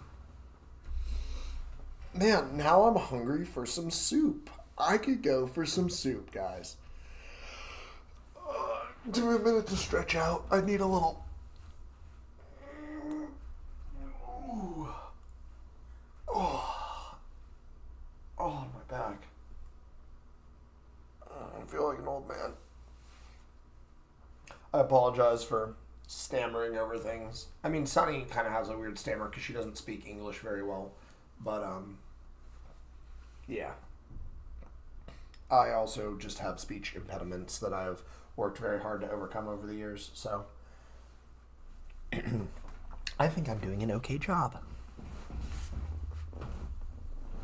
This chapter coming up is actually one of my favorites, so. We are all leeches in a jar. Come Monday, and I was once again standing at my locker, grabbing my books, and listening to Sunny ramble on about a movie she saw. I wasn't paying much attention to her until I felt a blunt pain in my left arm. Ouch! Shite, that hurt! I yelled at her. Then I realized she was on my right. On my left was Robert, who cracked his knuckles at me. That was for leaving me in the dark and making Sunny tell me you got in trouble. He scowled. Doesn't mean you had to hit so hard. Ouch! I stammered. 'Cause I was worried about you. Those people Ophelia and Megan were with are dangerous. They had knives and shit. I thought you got in trouble with them. I scowled at Sunny for her miscommunication. So what exactly happened? He asked. Oh, I, had too much to drink. Had to go home. I lied. Makes sense if this was their first party. I've only been to one before and I learned my lesson. Did you get too drunk as well? Line, someone called me a fag and I thought I could get back at them by stealing their phone. Robert's answer was unexpected, but not out of character. Truthfully, I'd been planning my alibi out all morning. Just in case anyone asks, in my alibi, I went to drink a beer, accidentally grabbed a vodka, didn't notice until it was too late. They kept asking how I didn't notice. Immediately, I'd say the strobe lights messed with my eyes. It was pretty strobe lighty in there at times. If someone asked how vodka could make me leave a party, I'd say I had a bad reaction to it and threw up. The more questions I could think of, the more answers I would have. Later that day, after my third class, Megan and Ophelia approached me in the hallways. Honestly, it was pretty nice having my locker be so centralized, since it meant everyone could just come up to me instead of me going to them. Not to mention I usually keep to myself anyway, so this allowed me to at least see my friends between classes. Yo, Simon, Megan exclaimed. Robert told us what happened. Did he? I responded tentatively. Yeah, that sucks, dude. I didn't know you were lightweight. Yeah, I've never drank before. Another lie. Anyway, did Sunny ever ask you if you wanted in on that group chat? She continued. You three don't suck, and we should talk outside school more. Yeah, I want in, but I don't have a phone this week. I got grounded. I informed them. It sucks, man, but we'll add you. Ophelia stepped forward as if on cue and asked for my phone number. After reciting it for her, I asked her to read it back so I could double check it. Yeah, that's right, I confirmed. You'd think I called myself by how well I know it. Ophelia chuckled lightly, yet kept her head down on her phone screen. Why do you always hide your face? I asked her gently, or as gently as possible. Well, I'm ugly. You know this, she responded. I don't think you're ugly. Everything looks like it's in the right place. What's so ugly about that? Tell me this ain't ugly. She pulled her hair away from her face and pointed to her lower left eyelid. The area was blotched with albino skin that speckled down her cheek and to her nose. It was as if someone spilled bleach on her. However, I could only focus on her hazel eyes.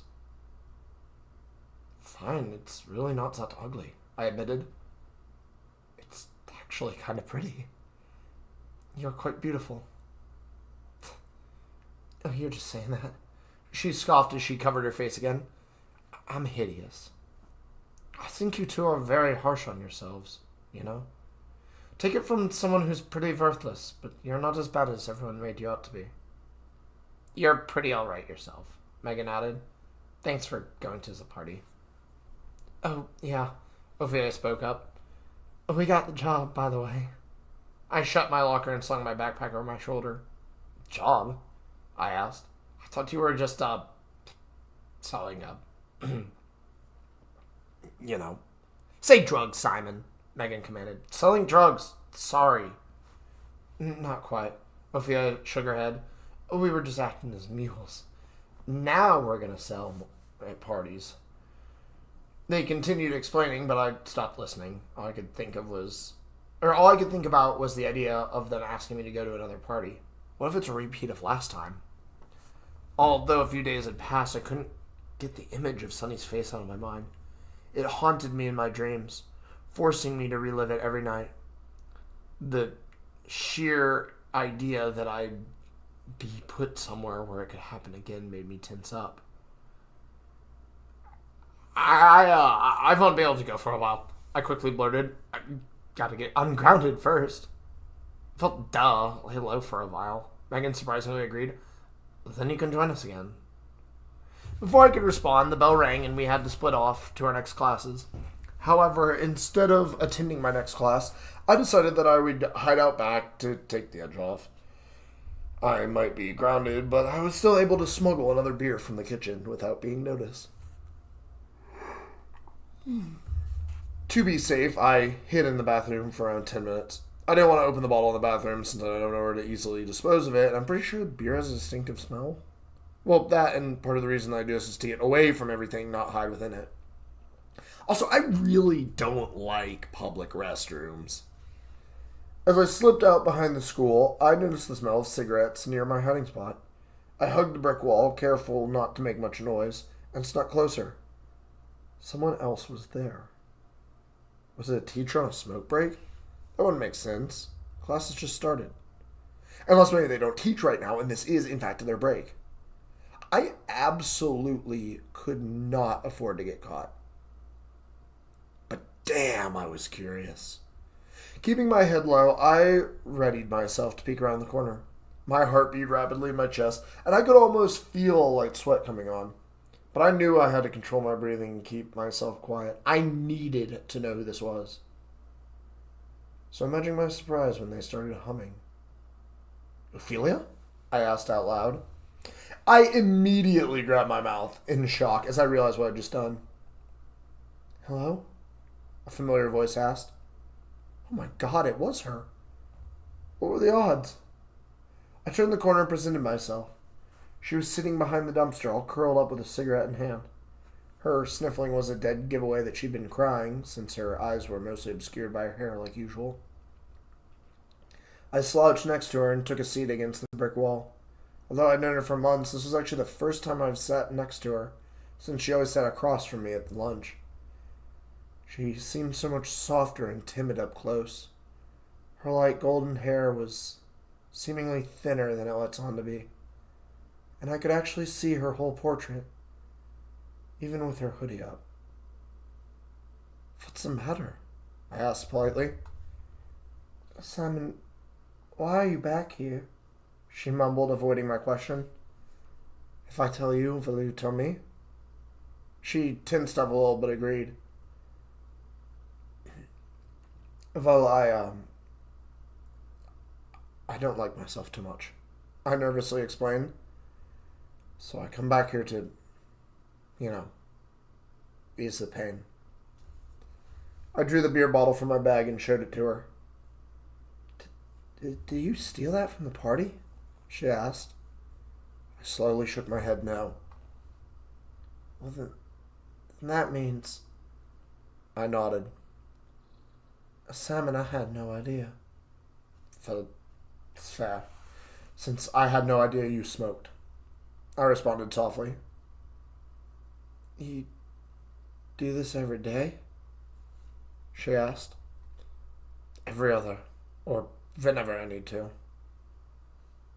How often do you need to? I hesitated. Too often.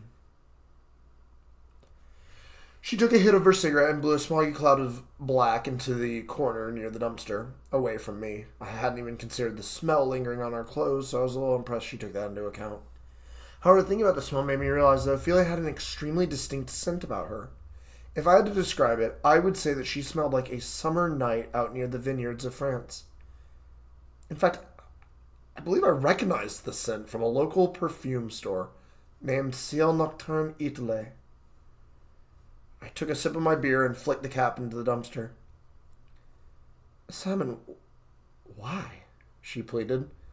Why would the son of the Olympus family resort to alcohol? Well, that's exactly why, Ophelia, I rebutted.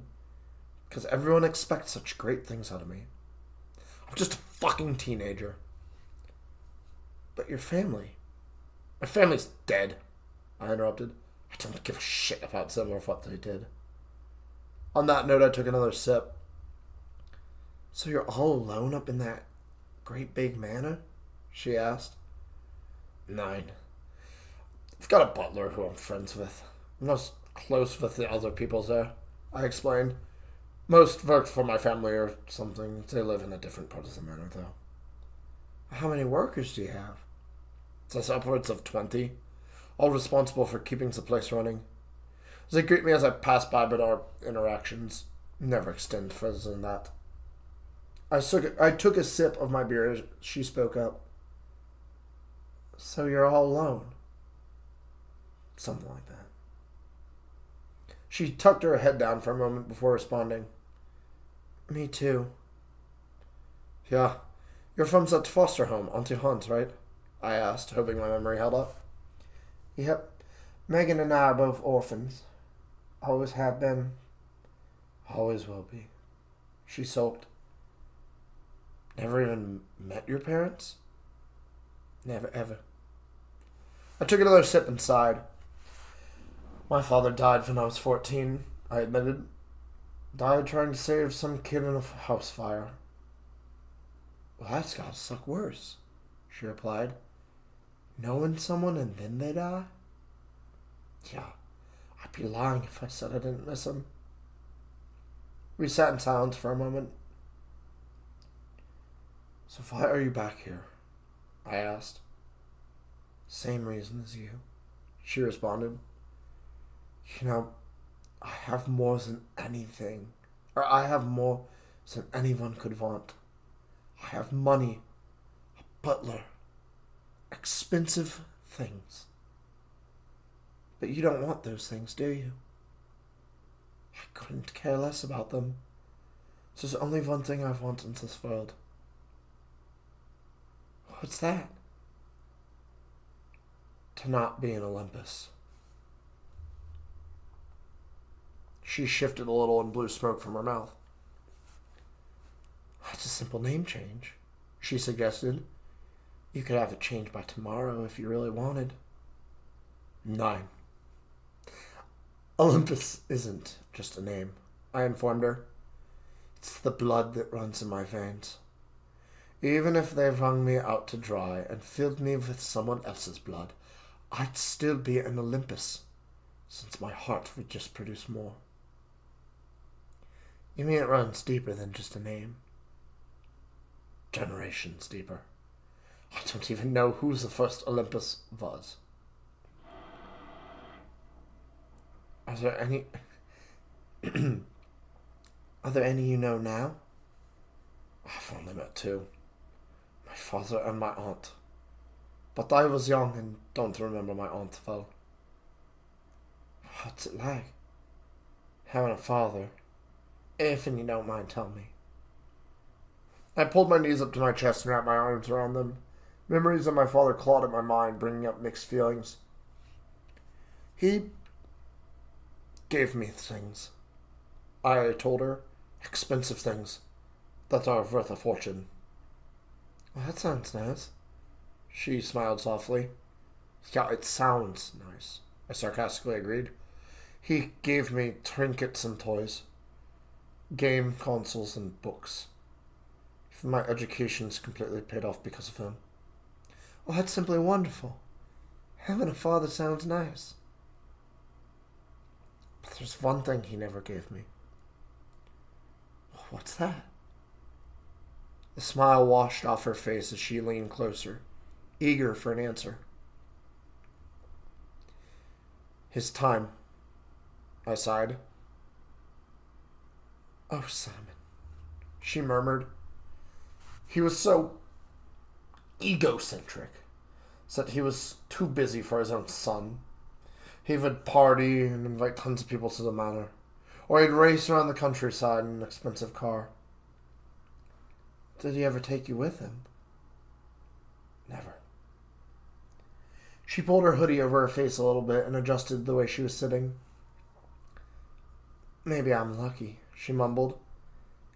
It sounds like it took a toll on you. It did, I confirmed. But let's not compare suffering. I'm sure Auntie Hans isn't exactly preferable. You're right, it isn't. My problems aren't with the establishment. They're with the people in it. She flicked her cigarette at the dumpster and blew one last cloud of smoke into the corner. I loathe people, Simon, she explained. I despise the way they're just allowed to make fun of me. I despise the way they're just allowed to treat me like shit because I'm different. They make fun of me for being a foreigner when most of them aren't even French themselves. I can attest to that, I admitted. I've heard the rumors about you. None of them have been true. They don't know me. The real me. They only see what I want them to. And most of the time I don't even want to see that. I don't even want them to see that. So you keep to yourself? Mm-hmm. Maggie and I stay alone. Don't take shit. What about us? Have Sonny and Robert been good to you too? Yeah, they have, but I'm mostly concerned with what you think of me. Me? Why me? She peered over at me through her hair. For a moment, I was able to get a clear look at her beautiful hazel eyes. 'Cause you're nothing like the rumors either, she admitted. Chapter end. I love that chapter. Leeches in a jar. Their conversation is actually heavily inspired by like old Alice cartoons and things like that. And I really imagine it in the way that they speak. Welcome in, Ghost Vanna. Thank you for joining us. We just finished We Are All Leeches in a Jar. We are on Will Stars Believe Our Lies, if you'd like to follow along. Give me one moment. I need to put a cough drop in my mouth because I have a scratchy throat. I hope everybody's been enjoying my reading, despite my numerous stumblings. But that's half the fun of it, you know? It's like, it's a live reading, so... One moment. There we go.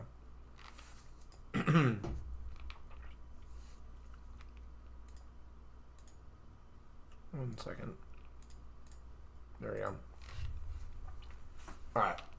I'm going to try to do this with a cough drop in my mouth. I apologize in advance. Will stars believe our lies? Starting to get caught up, are we? Well, not quite. See, time works in mysterious ways, but always abides by the same laws. Time never stops moving forward, no matter what happens, and thus our lives move forward with it. The friends that we make can either crash and burn, fizzle out, or stick with us for the rest of our lives. I'm very fortunate to have experienced the latter, since my friends remained by my side all through university. Of course, time brings on many changes as well. We all matured and grew, changed and adapted, and generally became closer. Megan and Robert ended up together, much to my surprise. I never would have thought Megan would have the courage to ask him out, but she did. Apparently, it happened one night while they were smoking pot in a parking lot near their apartment. Oh yeah, Megan moved into his apartment a month before it was official. Robert had owned his own apartment for the past few years since he grew tired of his father. According to him, the stupid feud between our families had driven the old man crazy. Robert wanted nothing to do with it. Today I was going to help them rearrange their room so they could fit a king-size bed in it, as opposed to the single that Robert slept in. Based on the inflatable mattress on the floor and the size of the single, he and Megan hadn't been sleeping in the same bed. Robert's apartment was strange to me. He lived in such a small place, which contrasted heavily to how I lived. Every single space in his apartment was occupied with something, while we had so much space in the manor that it often felt empty. Despite this, his apartment seemed twice as organized. He's always been a tidy one, ironing his clothes, taking care of his body, keeping everything orderly. But over the past few years, I've noticed his organization becoming more robotic, almost like clockwork. Robert loved sewing. Neatly stacked piles of clothes lined the spaces near his desk, ready for him to sew. Singular mannequin stood in the corner, triumphantly freaking the shit out of me with its uncanny appearance and Robert-made shirt. I guess it's appropriate for someone who studies fashion. Hey, I'm glad you made it, cuz, Robert explained as I entered the apartment. One moment. Sorry. Knew that was a bad idea. Hey, I'm glad you made it, cuz, Robert exclaimed as I entered the apartment. Yeah, maybe close your torso. If we could hear you singing down the stairwell, I responded.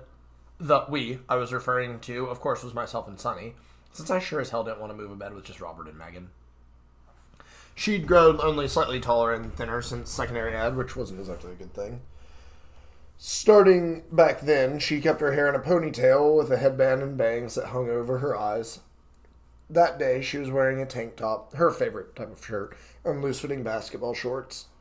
Like always, a bright smile was plastered on her face.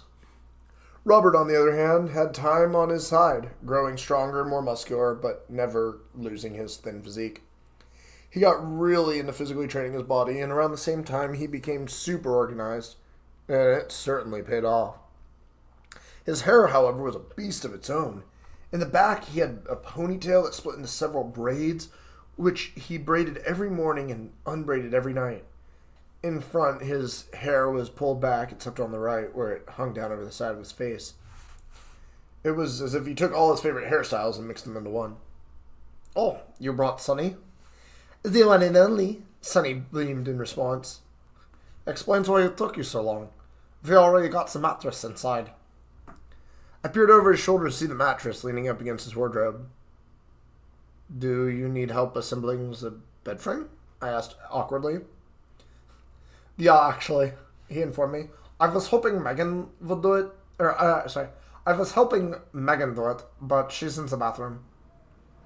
Hi, Megan. I hollered at the bathroom door. Simon? One sec, I'll be out soon, she responded. After a flush and a quick wash of her hand, Megan emerged from the bathroom. She was slightly heavier now than in secondary ed, but I wouldn't classify as fat. 2 long gray braids of hair hung from behind her head like pigtails, which were no doubt Robert's doing since he had been styling her hair for the past few months. Purple eyeliner as deep as the night sky hung under her eyes like bags, which matched the lipstick she was wearing. On her stump was a cheap plastic mannequin hand that Robert made for her. I had to do a double take to realize it was the same mannequin that was in the corner. On her stump was a cheap plastic mannequin that Robert made. I just read that, didn't I? Dude, I'm really bad at this. Wow, you two are so late. Megan smiled. They already did the hard work. Well, Sonny exclaimed, we would have been here on time, but SimCity over here couldn't find his other shoe. How the hell do you manage to lose one shoe but not the other? I was about to answer when Sonny cut me off. He put on a different shoe thinking it was the matching one. You know, Simon, for someone who's really smart, you're a huge dumbass. Megan laughed. They chuckled lightheartedly at my shoe dilemma before we all decided to start assembling the frame. We all sat on the ground and picked apart, arguing over what goes where, like children trying to build Legos.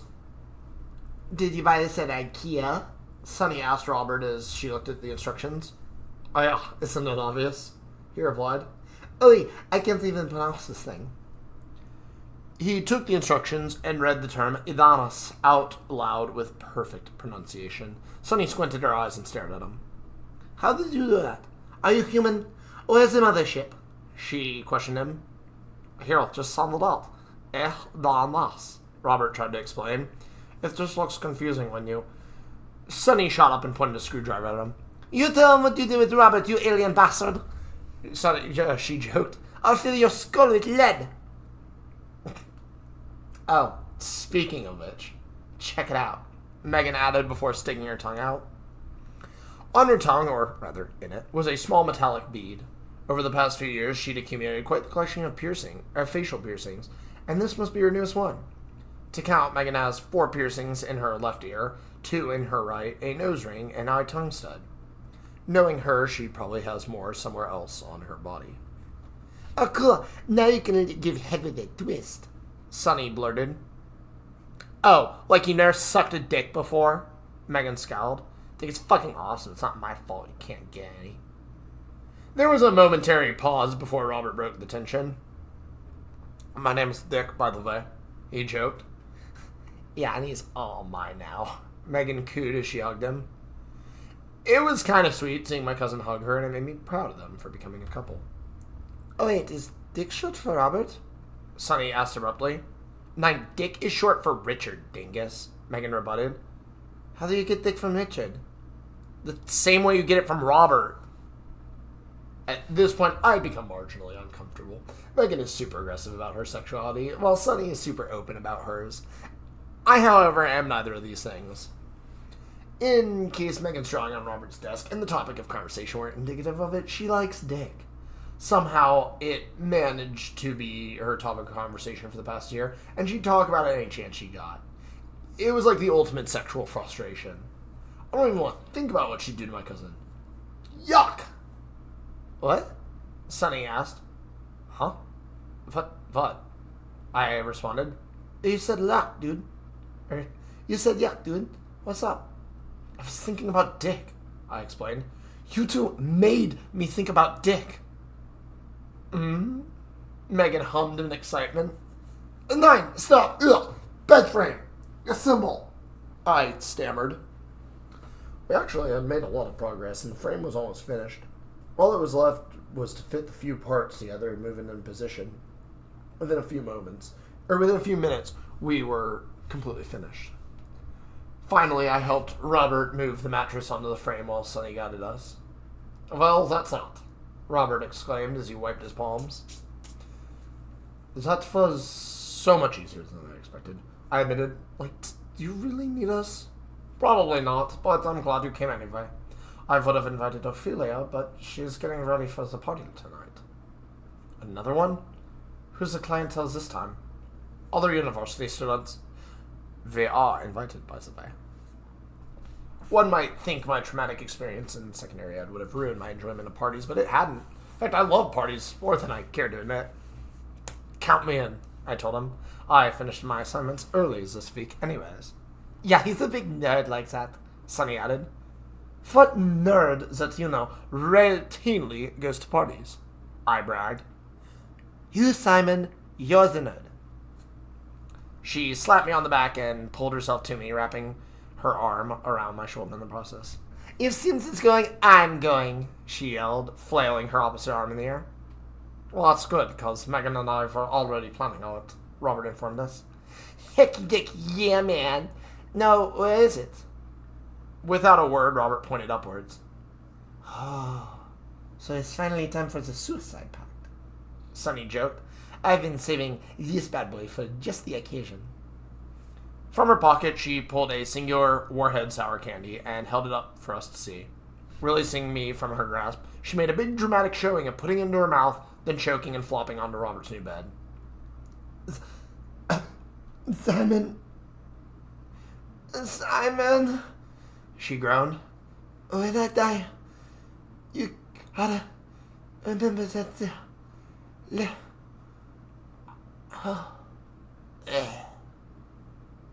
Sonny, get the fuck off our new bed, Megan interrupted. Just like that, Sonny's lifeless corpse sprang to life as she was reanimated once more. Sonny, it's on the roof of the apartment complex, Robert sighed. Does everything have to be so excitable with you?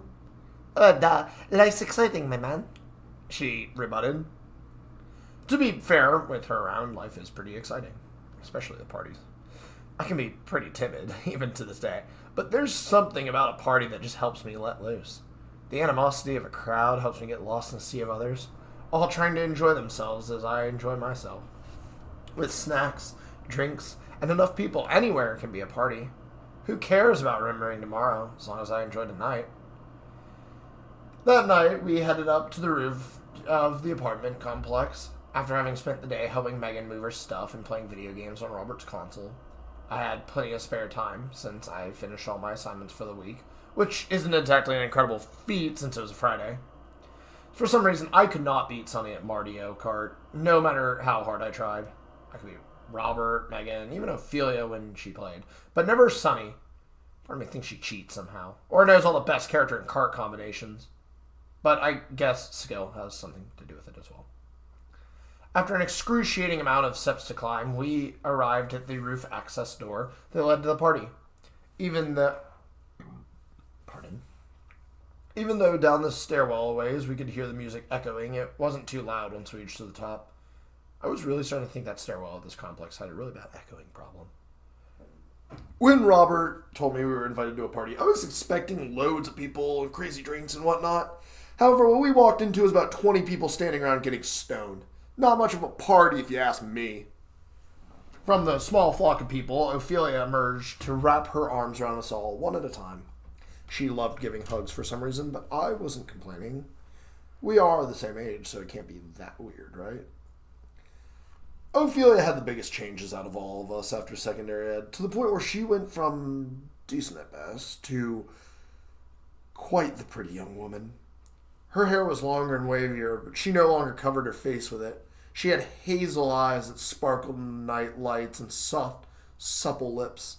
Even her wardrobe changed from hoodies and sweaters to strap tops and actual shirts. But most noticeably, she had much bigger breasts. To put it bluntly, Ophelia was hot. A fact not many would deny. Even with vitiligo still covering parts of her body, she was a gorgeous individual and grew a ton of confidence once she realized it. It was as if she was a totally different person now, and it happened so quickly we barely noticed. Oh, Siggy, you came, she sang as she hugged me. I didn't think y'all would. Siggy. Another nickname given to me by my friends. For some god-forsaken reason, Ophelia calls me Siggy as a nickname. It actually irritated me at first, since it's so far from a variation of the name Simon that it doesn't even make sense. But then again, Sonny calls me Sims. Ophelia gave Robert a hug as well, and I could barely help but notice Megan staring a hole in her skull. So, this is the party? I asked her. Oh, yes. We're smoking one of my own specialties. Midnight Sanctuary Sycamore, or MSS for short. Ophelia explained as she showed me a baggie of weed. While both Megan and Ophelia were offered drugs as drug saleswomen, only Ophelia stuck with it past secondary ed. Now, she was not just making large sums of money, but she was also half of Fadian Central University's favorite drug dealer. Personally, I believe it was only partially because of the drugs. Weed. That's not really my thing. I declined. I kind of thought there'd be booze here. On a roof? Oh, you'd get too drunk and fall right off, silly. Ophelia chuckled. Yeah. Hadn't thought about that. There were no guard railings on the roof, just a cement mini wall that went up to our hips. Trust me, Sims, you don't want to play Wall Street Simulator from 30 stories up, Sonny added. Not without a comically large trampoline, that is. Yeah, then I could bounce myself right back to safety. I agreed. I didn't have the heart to tell Ophelia I wasn't interested in the party, so I just tagged along and chatted anyway. My issue with weed is that I've heard it's supposed to relax you, yet it does the exact opposite for me. I get extremely paranoid and begin to freak out if I'm not careful with how much I smoke. At least with booze, the outcome is fun rather than scary. Well, mostly fun. There have been incidents in the past where I've gotten a little too drunk at parties, but never anything too bad. Well, aside from that time with Sonny, which admittedly still manages to haunt me, but I can't let one bad night in the past ruin the fun there is to be had in the present. Robert and Megan smoked a lot together, so it was no surprise to me that they'd be naturals. Sonny, however, was not as familiar with the ins and outs of marijuana, so she just decided to sit next to me and chat. Luckily, there were some sodas and a tub of ice, so my throat wouldn't have to be completely dry. Alright, Sims. Picture this, she began. You are the king in the medieval ages, and your kingdom is under attack. Your royal dudes are trying to defend the castle the best they can, but they keep failing. Okay, what's the problem? I played along as I sipped my cola. Well, your trusty scout, Megan the Sneaky, tells you... Nine, Megan interrupted. Just leave me out of this one. I'm trying to chill with Robbie. Well, your other trusty scout, Megan the Resourceful, tells you that your enemies are made of shadows. Your swords cannot harm them. Sonny informs me. What is at my disposal? I asked. Is there magic in this, story? Well, there is now, since the mighty Ophelia the Sorcerer is here. Ophelia chuckled. Oh, indeed, I am the strongest sorcerer around, She chimed. Is this another Sonny story? Actually, this is going to be a joke, but it's turning into a story. Sonny admitted. Fate, I stopped her. What part of this was a joke? Oh, see, that's the problem. I kind of totally forgot how the joke went. It had something to do with shadows and nights. You know, like I play at nighttime? I stared at her for a moment. Is there, like, a switch up there that just randomly flips on and off mid-sentence?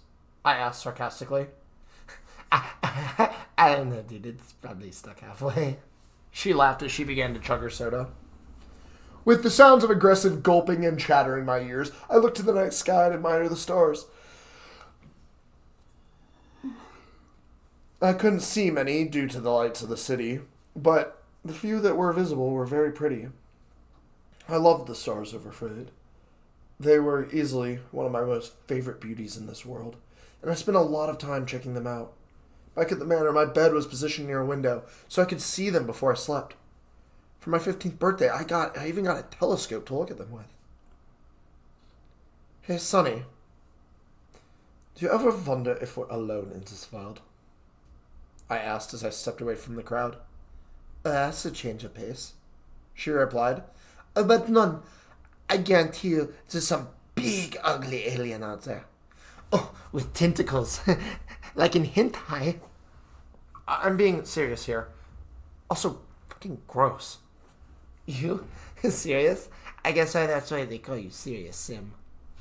Nobody calls me that. I'll call you that. I stopped looking at the night sky, expecting to see a huge grin on Sunny's face. However, instead of a playful grin or a wink, I found she was also looking upwards. After a moment, I decided to resume admiring the stars. Aren't they simply gorgeous? Ophelia asked as she approached and wrapped her arms around both of us. Y'all know the stars can tell our futures. What? No way, Sunny denied, still looking up. Of course. But I don't need the stars to tell your future, Sunny. I don't think anyone does. Well, what is my future then? Sunny took a deep breath and Ophelia took a deep breath and closed her eyes. Sunny Rabelation, I may not know certainties, but I do know that you will accompany Simon until the end of time. She spoke. The two of you are inseparable. It's just not in a conventional way, like people expect of two who are close. That's cryptic as hell, Sunny gasped. We stood there for a moment before curiosity overwhelmed me. I'll bite. What do the stars say about my future? I asked. Ophelia closed her eyes, frowning to herself for a moment in the process. Simon, your future is... unclear, she informed me. I see a mask, held in the hands of a young man. I presume would be you. Life and death, being truths and lies for you. I see an eyeball in the palm of your hand. Your veins fill with fire. Then she paused for an uncomfortably long amount of time. You'll do great things for this world, Simon. She finished as she opened her eyes. Wow, I sighed. Could you be any more ominous and foreboding? I like to keep a dramatic flair to my readings, she said in a cutesy tone. I looked towards the sky again.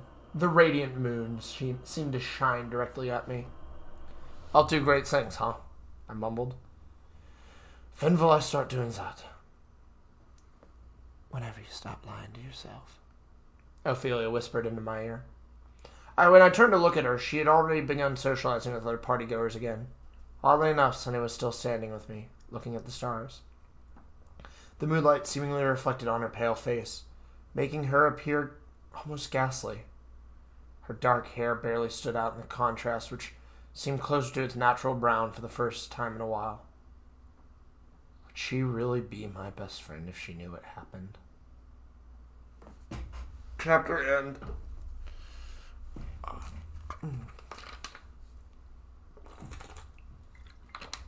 Ah, my throat. Yeah, sorry, I had to spit out the cough drop like midway through there.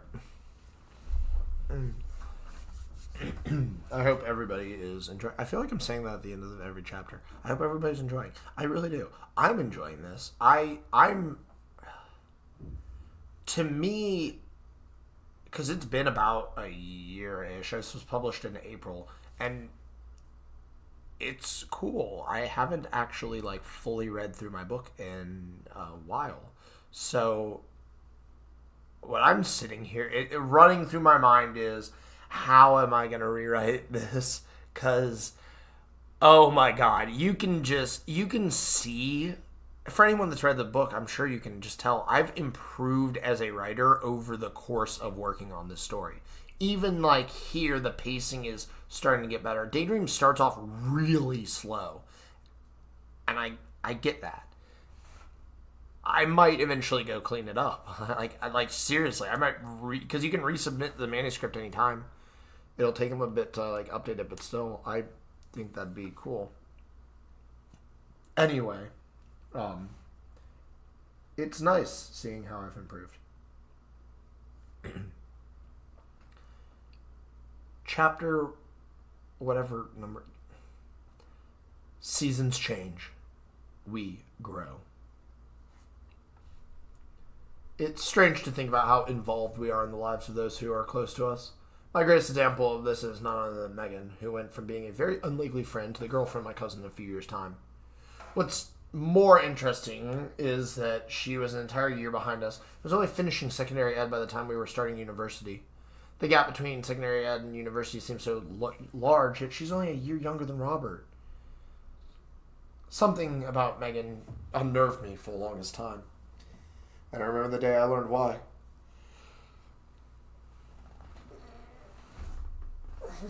Pardon me. I was with her and Ophelia, helping her move out of Auntie Han's for good, when I decided to ask why she was there in the first place. Ophelia, I knew, never had parents, but I never heard a single word of Megan's situation. Of course, my question was only met with sharp defense. Because people fucking suck, Simon, was her answer. While I agree, I knew there was more to the story. Auntie Han seemed like a really shitty place to be. Standing in the main lobby made me realize how fortunate I truly am, not because of the luxury I'm used to, but rather just how terrible this place was. I bet this must feel weird, I said aloud, like finally leaving home. Yeah, except I don't consider this shithole a home, Megan snarled. Creaky wooden floorboards and weak overhead lighting gave the lobby a feeling more akin to an insane asylum than a foster care facility. The occupants' rooms lined the hallway, like a hotel, each possessing a wooden plaque with names burnt into it. There was no individuality or accessories on the doors either, which only made the hall seem more bleak. Their room was surprisingly barren as well, as if they just weren't allowed to decorate or put up any pictures. Just a small box-shaped room with 2 dressers, 2 beds, 2 large wardrobes opposite of each other. There was a singular window in the middle and a shag carpet, but the only other furnishings were nightstands with lamps. Then again, Ophelia had moved out a while back and had her own dorm room now. Something stuck out to me about Ophelia's plaque, which was that it didn't actually say Ophelia on it anywhere. Instead, the name Courtney was burnt into it, then scratched out by what seemed to have been a knife. Who's Courtney? I asked them. I thought you two roomed together here. Hey, Simon, stop asking questions and grabs this bag, Megan retorted as she handed me a duffel bag full of clothes. Look, I know you two have secrets, but you can tell me. Was Courtney the previous tenant or something? Megan looked me dead in the eyes. You could say that, she responded. Man, the main thing that sucks about curiosity is that until you find the answer you're looking for, none of the other ones will suffice. I loaded Megan's duffel bag into my car, and I headed back down the hallway to their room. However, this time, instead of walking, I decided to sneak up to it and listen closely. My attempt at stealth would be rewarded when I heard them talking amongst each other. Well, why don't you just tell him? Ophelia asked. He's not going to treat us differently if we do. Because our shit's personal, Megan responded. Nobody needs to know it, okay? But he's our friend. We trust him, remember? Plus, it would help with leaving it behind. I kept your secret. Now you keep mine. Shush. I'll be back soon. I decided to wait a few more moments before entering. Hey, anything else? I asked nonchalantly. Yeah, grab my sketchbook. And I swear to God, Simon, don't open it in public, Megan commanded. Can I look at it now? Sure. The first thing I did upon receiving the sketchbook was open it. Now, to put what I saw into a more eloquent fashion, I have to explain what type of woman Megan is. She's very blunt and straightforward in everything that she does, including her art. So when I opened her very special sketchbook that she told me not to open in public, I should have expected the worst. I flipped through page after page of buff, beefcake men having passionate intercourse in only the greatest detail Megan could muster. Pencil renderings of the male genitalia penetrating other men made my eyes water with each image I gazed upon. After maybe the 4th one, I I knew I wanted to stop, but felt an overwhelming desire to keep pushing on. How could one woman draw so much porn? This wasn't a small sketchbook either. In fact, it was actually multiple sketchbooks that had been glued together to create one mega sketchbook. There must have been hundreds of pages to this beast, and every single one of them had a dick and balls somewhere on the page. Except for one. On one page, tucked behind cock and also ball, there was a singular image that stuck out to me. A depiction of a man hanging by a noose in a prison cell with a note stuck to it. It became burned into my memory. The note was so small and simple, reading, "If I ever meet you again, I'll kill you myself." When Megan noticed me looked at it, she slapped me across the face. "Ah!" I yelled. "What the fuck, Megan? Don't ever look at that page again," she yelled. She yelled back, "Give me the sketchbook now!" I did as I was told, rubbing my face where she hit me. Then I realized I was bleeding. Megan didn't slap me with her actual hand, but instead her prosthetic, which had moving joints on the fingers. One of them must have caught my cheek because it sliced it wide open. Upon realizing this, she apologized immediately. "Ah, shite, Simon. I'm sorry," she apologized. "Ophelia, go get something from the infirmary." Ophelia nodded and ran down the hallway, leaving us on our own. My head was reeling as blood dripped from my cheek. It wasn't a lot, but the impact really shook me since I was immersed in the drawings at the time. I had to take a seat on her bed to stop my head from spinning. I couldn't help but feel overwhelmingly angry since she told me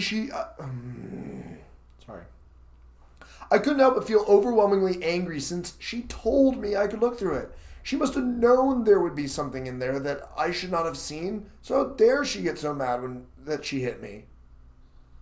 "Want to tell me why you hit me?" I grimaced. "I'm sorry. I'm sorry, Simon. I just... man, you weren't supposed to see that one," she sighed. "Yeah, all's a game and fucking, but the one interesting thing I see causes you to hit me. Look, I said I was sorry. Is there any way I can make it up to you? Just tell me why you hit me." I looked up to see her standing awkwardly before me. She clearly did not mean to hit me as hard as she did. I could tell she felt bad. "I'm sorry," she murmured. "Just know it's someone who hurt me, okay? All right. I forgive you, Basave," I informed her. Ophelia returned with a few bandages and towels, which she blobbed up against my face to clean up the blood. The entire wound could be covered by a single band-aid, but it felt like my whole face had been clawed. The stinging was enough to remind me not to get slapped by Megan again. "Megan, why did you hit poor Siggy like that?" Ophelia asked as she threw the band-aid wrapper away. "He was looking at something I didn't want him to see in my sketchbook," Megan sheepishly replied. "I overreacted, okay?" "Was it the picture of your father?" "Yeah." Her father? So the man hanging from the noose was her father? So detailed and bizarre that I shuddered to even think what her father could have done that she would be able to draw him so vividly. "I was put here when I was 10. I've told you this," she informed me, seemingly trying to hold back tears. It's been so long. If it hurts too much, then you don't have to tell me anything else," I stated calmly. "Nine, it's fine. Ask away." I felt bad, so I decided to only ask vague questions. "When did you draw that picture?" "When I was 14. Was what he did bad?" Yeah. Something in her voice told me all I needed to know, and I decided not to ask any further questions. Instead, I thought it would be nice to give her a hug to help her know it was okay. Megan doesn't like hugs, but she seemed content with this one. Ophelia, on the other hand, loved them and immediately jumped in, converting it into a group hug, where we stood for a moment before releasing each other. "Ugh, hugging is so lame," Megan chuckled. "Oh, but hugging is such a sweet gesture," Ophelia spouted. "It brings us all so much closer." Without another word, I began grabbing more things to load into my car. Then I realized I had looked through about 30 pages of penises and began to feel a little queasy. I guess it was just one of those days. The next day, I found myself at Sunny's house. We usually hang out at her place during the day since the manor had too many breakables and not enough fun things to do. Sure, there was a projector that we'd sometimes watch movies on, but I much preferred her house.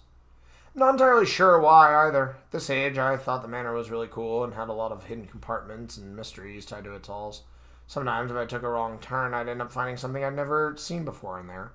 Maybe the complexity of the manor is why I don't explore more of it now.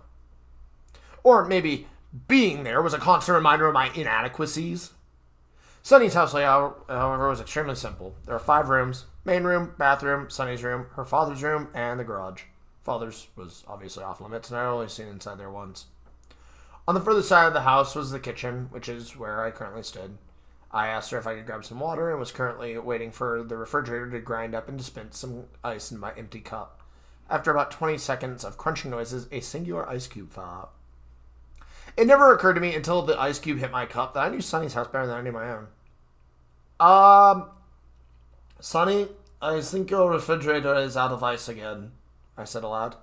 Oi, that thing sucks. Sorry about that, she yelled from the bathroom. I filled my cup with water and watched as the lone ice cube floated to the top. Sunny decided, for whatever reason, that she wanted to dye her hair something other than her natural brunette color. Since I'm the only member of our friend group with a car, I had to drive her to the store to buy some dye. After downing my water, I shifted awkwardly. She had been in the bathroom for about 45 minutes and was now trying to rinse her hair so the dye wouldn't stain anything. Yet I'd been standing around for about an hour. Curiosity got the best of me, and I decided to look through the stuff on the table. Now, this was the sort of stuff I had absolutely no business looking at. Certain things I'd seen before, like Sunny's ADHD medication, but I never remember her talking about her father having to pay legal fees. As I began to read the documents on the table, I heard the shower squeak to a halt, stopping my heart in the process. Quickly, I spun around and looked out the window over the faucet, pretending as if I cared about anything going on outside. When I heard the door fly open from across the room, and that's when I realized something. My water was sitting on the table next to the documents. Boom! Sunny yelled at the top of her lungs. Now that's what I call pink. I turned around to see Sunny standing in the doorway to the bathroom with nothing but a towel around her waist. Her hair was no longer a deep brown, but instead was as pastel pink as an eraser. She pranced over to me, holding the robe up with one hand, and shoved her head close to my face, then shook her wet hair like a dog before looking to me for affirmation. "You look great," I complimented, keeping my eyes on her hair. "Hecky decky, yeah, man. Let me go put on some pants," she exclaimed with glee. "And a shirt?" "None. Just pants for now. I'm still wet." Something that's very important to know about Sunny is that she doesn't consider her breasts to be private. This means that while others might feel uncomfortable having theirs on display, Sunny doesn't mind. This also means that while I might personally be uncomfortable seeing my best friend's boobs, she quite literally doesn't give a shit. It's not even a sexual or intimate thing to her. She just likes having them out. I'll admit, it makes me feel incredibly awkward, but she seems so free without a shirt on that I can't really fault her. Part of me thinks it's just a French thing. While she put on pants, I stealthily reclaimed my glass of water. By now the cube was only half its original size, yet still kept the water nice and cold. I took another sip and finished skimming the documents. Based on what I read, I assumed at some point her father had to take out a massive loan to pay for a lawyer and court fees. I already knew her father worked 2 jobs and was never around, but I didn't know it was this bad. Then again, I don't exactly have the best concept of money. When my father passed, he entrusted Germaine with our riches until I became of age. Now that I'm 20 years old, I still barely understand how finances work. All I know is that I have a ridiculous amount of money, but I'm only allowed to spend a tiny amount of it. It's probably like that for the best, since I've avoided becoming a spoiled brat for this long. But Sunny's father doesn't have the privileges and luxuries I do, and as much as I'd love to give them money to help, it's not in the cards. I'll just keep paying for pizzas and stuff to help Sunny out any chance I get. Sunny returned to the main room in sweats. Just sweats. On top of that, the sweats were obviously hand-me-downs from her father, and were way too big for her. I also couldn't help but notice how visible her ribs are. Sunny has become very thin, despite having an almost insatiable appetite for junk food, and it makes me worry sometimes. She doesn't seem unhealthy, but I don't think she's the peak of fitness either. Oh, come on, Sims. Don't I look styling? She asked, striking a pose. I'm like grunge or scene or something. Those are two incredibly different things, I responded. I don't even think the latter exists anymore. Okay, then I'll be one of those kawaii pastel pop girls. I squinted at her to show my disapproval. Wait, that's not me. I'm Sunny Revelation. But pink, she declared. Your hair is indeed very pink, I agreed. It's almost a shock to my system. Well, get used to it, because I love it. I'm going to order us a pizza to celebrate. She walked over to the table and began looking through the documents. I have a coupon here somewhere, she mumbled to herself. Once she flipped to the legal document, her mood appeared to drop substantially. I decided to take advantage of this and press her on the topic, since I was admittedly still thinking about it. Sonny, what's up? I asked. You were all giddy a second ago. Hey, if we get pizza, can you pay for it? She responded, avoiding my question. Of course, but only if you tell me what just happened. She paused for a second. My her mother is still trying to steal money from my dad. She sighed. Your what, mother? I gasped. My dirty, rotten, slutty, nut-sucking, cock-gobbling, no-good whore mother. She forces him to pay legal fees. Oh. That's what I thought you said. I knew Sunny wasn't fond of her mother, but I never thought she had such strong feelings against her. My dad is a good man, and this coon-ass makes him pay crazy amounts of money for popping me out, she blurted. I hate her. Is that why your dad has no job? Is that why your dad has so many jobs? I asked, calmly, trying to diffuse the distress I caused. Oui, it's her fault he's never around. But, I mean, he loves you very much, I'm sure of it. Can we order a pizza? I'm happy about my hair right now. I don't want to think about this shit. Without another word, I whipped my phone out and went online. This pizza place relatively close to where Sunny lives, named Checkers, that we usually order from. For the sake of changing the topic, I told her I already had a coupon and they would only accept one at a time. I didn't, and they accept multiple, but she didn't have to know that. You know you'll have to put a shirt on when the pizza gets here, I asked semi-jokingly. None, dude. You can just answer the door. She responded as she flopped into one of the beanbags. What if they see you in the beanbag? You can very clearly see them from the front door, you know. Let them see some titty as a tip. Somehow I think they'd prefer monetary tips.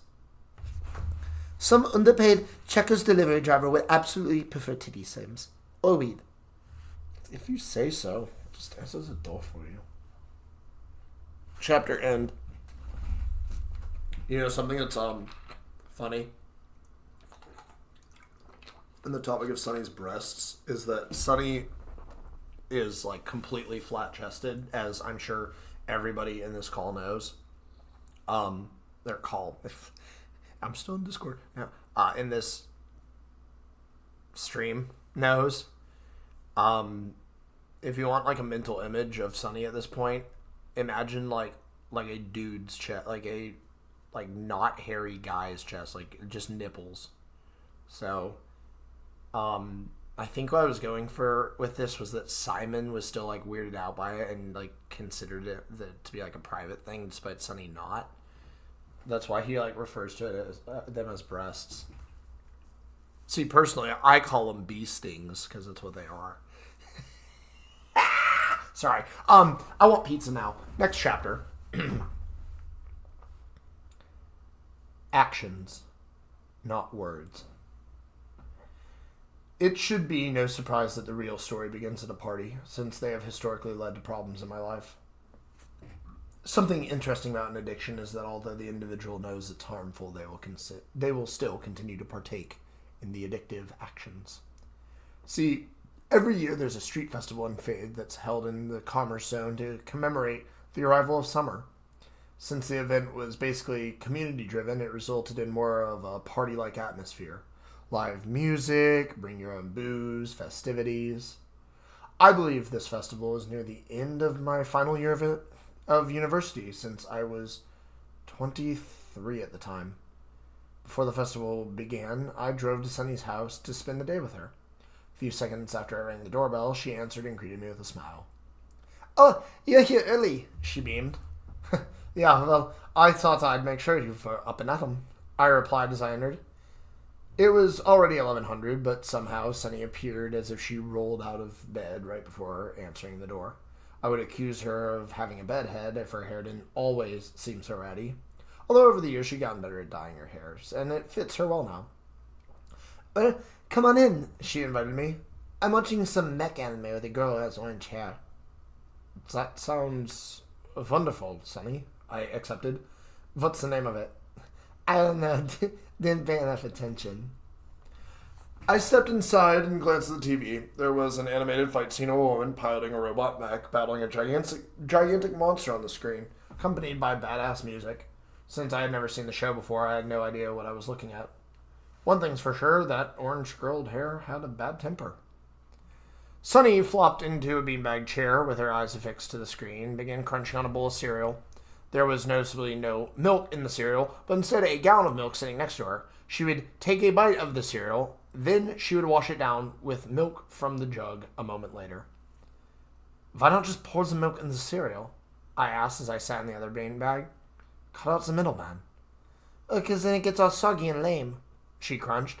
How can cereal be lame? It's a breakfast. Breakfast is totally lame, dude. Except, like, waffles. Waffles are awesome. There was no use trying to argue. Instead, I leaned back further into the beanbag and almost tried my best. I leaned back further into the beanbag and tried my best to relax. These poor beanbags have been used almost daily, and it showed. Parts of the bag had been sewn back together and been worn thin.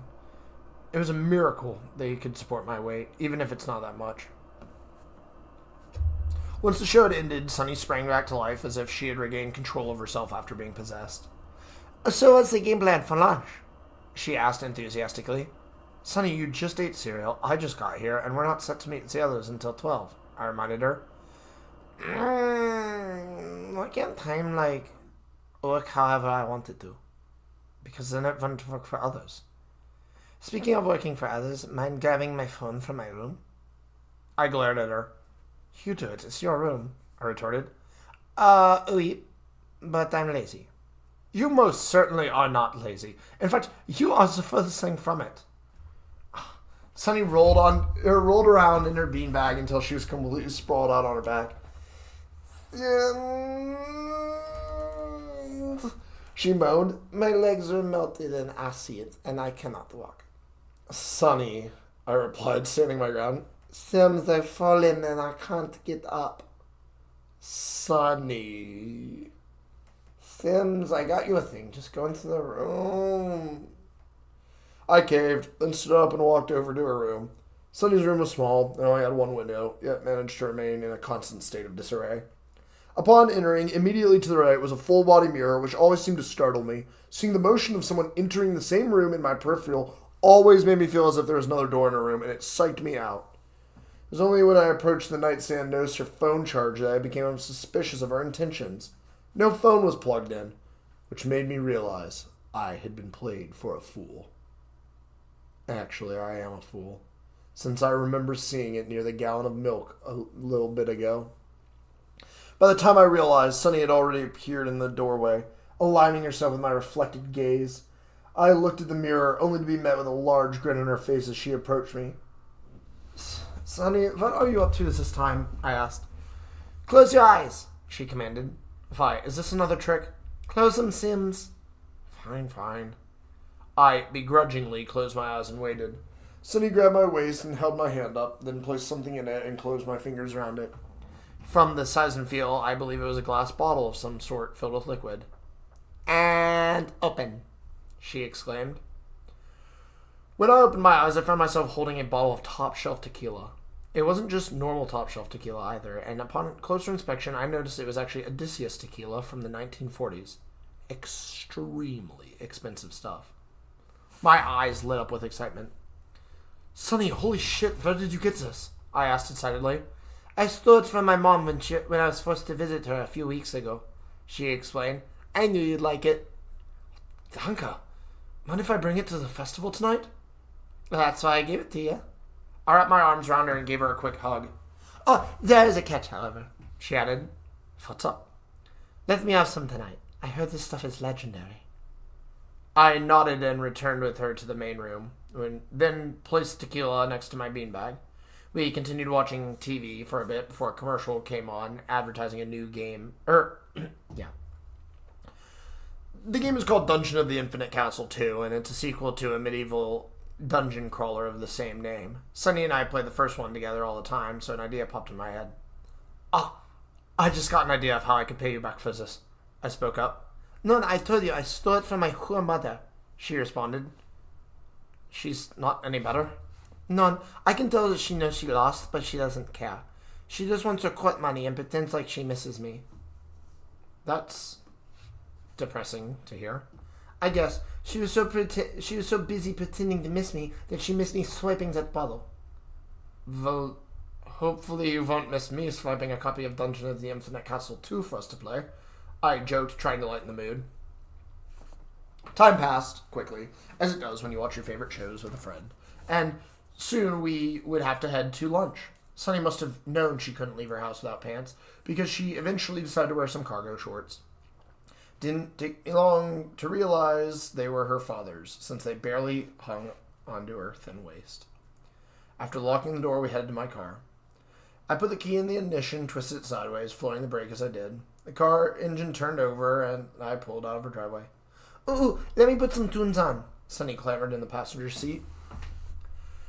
She fiddled with the radio dial for a few moments before finding her favorite GPS station. It was 1200 by the time we were on the road, and my GPS estimated we would arrive in about 20 minutes. We were headed to the Westphalian Outlet Mall, which was right in the middle of the commerce zone. There was no countryside on the way to the commerce zone, since Fade itself was basically one big growth that sprouted from it. So if there was ever a reason that Fade could exist, it was the wild success and popularity of this particular area. Tours and merchants from all across Europe would gather to shop and barter, resulting in a huge melding pot of cultures existing there. The roads to and from the commerce zone were larger than the normal roads in France, which allowed for better transit. Today shaped up to be a good day for outlet shopping, and the warm sunlight that kissed my face as I stepped out of my car was very soothing. Faint chatter could be heard even from the parking lot, which helped draw my attention to the occasional chirping of birds. The courtyard was packed with people, all going about their shopping and conversing. Our friends would arrive soon, but in the crowd it would be hard to locate them. Almost as if on cue, I heard Robert shout to me. "Hey!" he yelled. "Over here!" Robert, Megan, and Ophelia were all sitting at a metal table near the closest corner of the courtyard. As we approached them, I noticed a small black leather bag on the table. Is that a purse? I asked, pointing at it. Yes, it is, Ophelia chimed. I bought it for Maggie, to help her carry things. Isn't it just the cutest? I looked at Megan, who bore a wicked scowl on her face. Adorable, I sarcastically agreed. Hey, you try carrying shit with a prosthetic arm, Megan rebutted. Shit's not easy, you know. I'm sure it sucks. Doesn't Robert help you? Damn right I do, he responded for her. But I'm not always around. As much as I'd like to be. I could tell Ophelia was much more excited about the purse than Megan was. How was your morning, you two? Robert asked, changing the subject. Sonny eats cereal like an orc, I responded bluntly. Hey, you're just mad that I protected... Fuck. I'm sorry. Hey, you're just mad that I protected...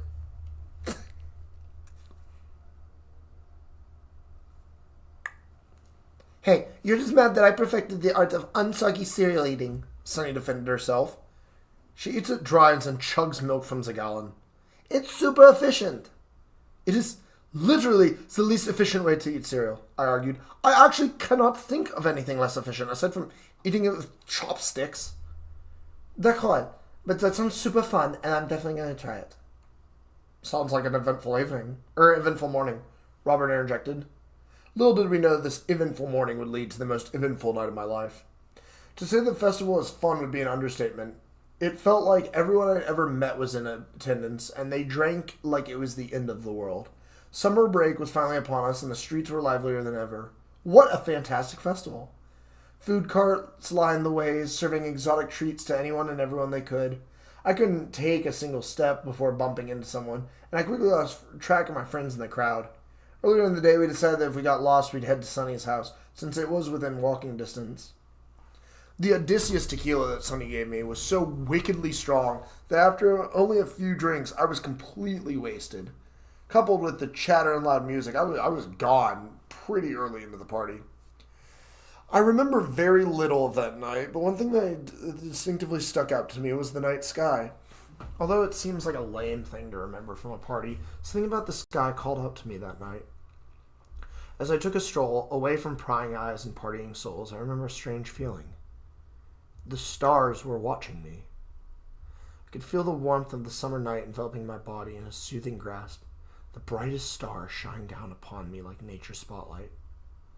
Judgment washed over me as a moment of clarity struck. What the fuck am I doing? I asked myself.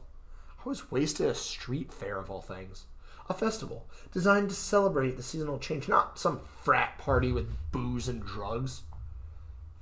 Okay, there was absolutely booze and drugs, but that wasn't the point of the festival. For God's sake, there were children back there. My friends are back there somewhere smoking and drinking, yet here I am blasted on tequila. No wonder people hated me growing up. No wonder people hate me now. The ecstasy of the festival quickly dwindled, and I found myself wishing I'd never attended. I needed to leave, but didn't want to stay at Sonny's house. Ever since the party at secondary ed, I couldn't trust myself to spend the night with her all drunk. I pulled my cell phone out and watched the letters arrange themselves to spell Sunny, followed by a sunshine emoji. After a few moments of pecking at the keyboard, I proofread my text to make sure I was clear. Shinden, I not want sleep at Flaus Gunst grab car. The message read. So much for that, Blind. After that, I immediately tried calling my friends, but for some reason they wouldn't answer. Strange, since I feel it was basically glued to her phone. I wanted to find my friends to at least let them know I was leaving. Oh, pardon me. But after stumbling around in the crowded streets, I realized it wouldn't be easy. Giving up, I decided I should head to Sunny's house and leave a note or something for her to find. The walk to her house took what felt like an eternity to complete. By this time, everything was spinning, and I had trouble focusing on the path. Oddly enough, at some point, I must have switched into autopilot and continued walking through the open hills of France, since the next thing I knew, I was at home.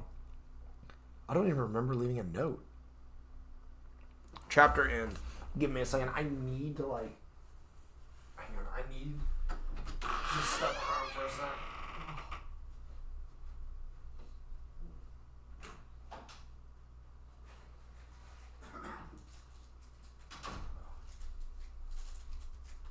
I'm going to do a brief intermission just so I can stretch out and I can eat a Cliff Bar for some energy.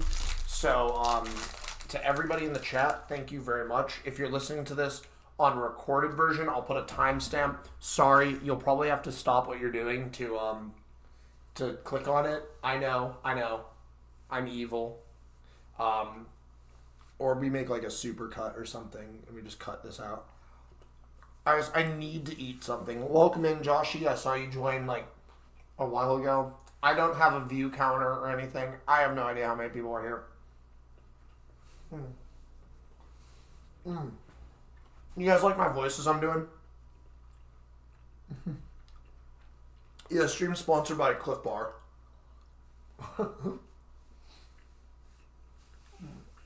It's hard reading out loud. It really is. Because, in your head, there's one thing. Out loud is another. And I think I was halfway through developing Daydreams when I started adjusting the way that I wrote intentionally so that it could be read aloud. It was designed to be read aloud because the story is a verbal retelling of events. There's a lot of parts that I'm noticing in this that are not they don't flow well out loud. And I'm trying my best to kind of patch them as I go. I also know some inconsistencies. Emojis wouldn't have been around at this point because they had flip phones. GPSs would have been like a separate thing. Daydreams takes place in the 90s, for those that don't know. And the whole book actually ends 1997 on my birthday. So,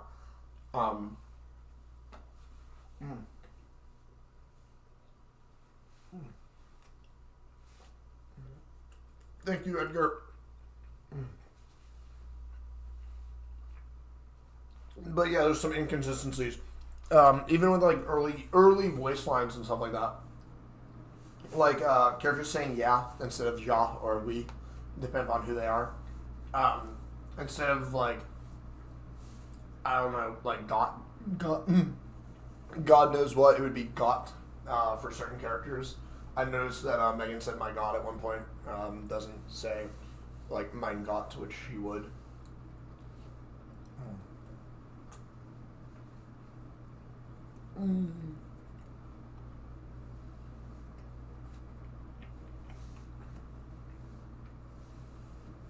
Yeah, use this opportunity. Get up, go pee, go do what you need to do. Go look at pictures of Sunny if you need to.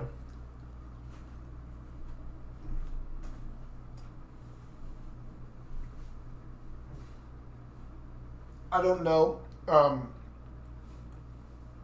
don't know if I'm going to get through the whole book today. I really don't think I am. I'm going to try. I'll at least try to get about halfway through it. But just like that Half-Life 2 stream, that means that we'll have to have another one of these at some point.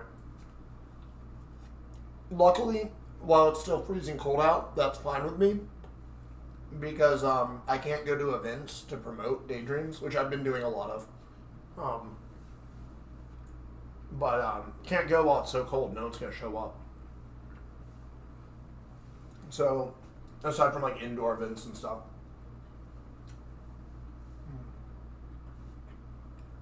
Reading this though, really, man, this story sucked at first. Well, the story didn't, sorry. My writing sucked at first. I have definitively improved as I've started writing. And I'm noticing a lot of things. Like, you guys don't need to know the layout of Sunny's fucking house. You don't. It's not important. You don't need to, like, know all this information. Or it's information that could be expressed through dialogue.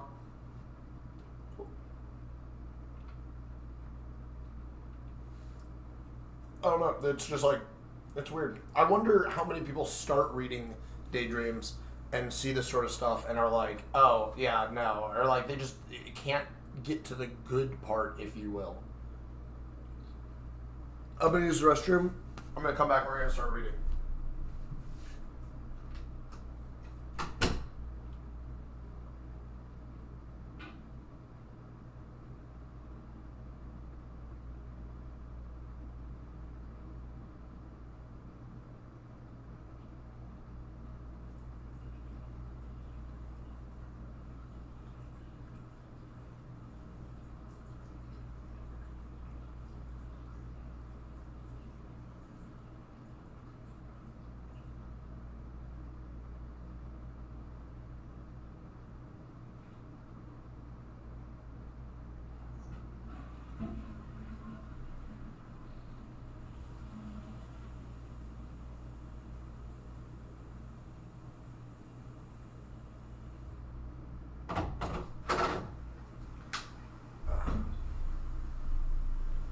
Is it anybody's first time seeing like Daydreams, hearing Daydreams, partaking in Daydreams, etc., etc.? Because if it is and you're enjoying it, you'll be happy to know that there is actually a sequel in development, and about 4/5 of it is available for pre-release. 4/5 of the planned content. There will probably be more. So.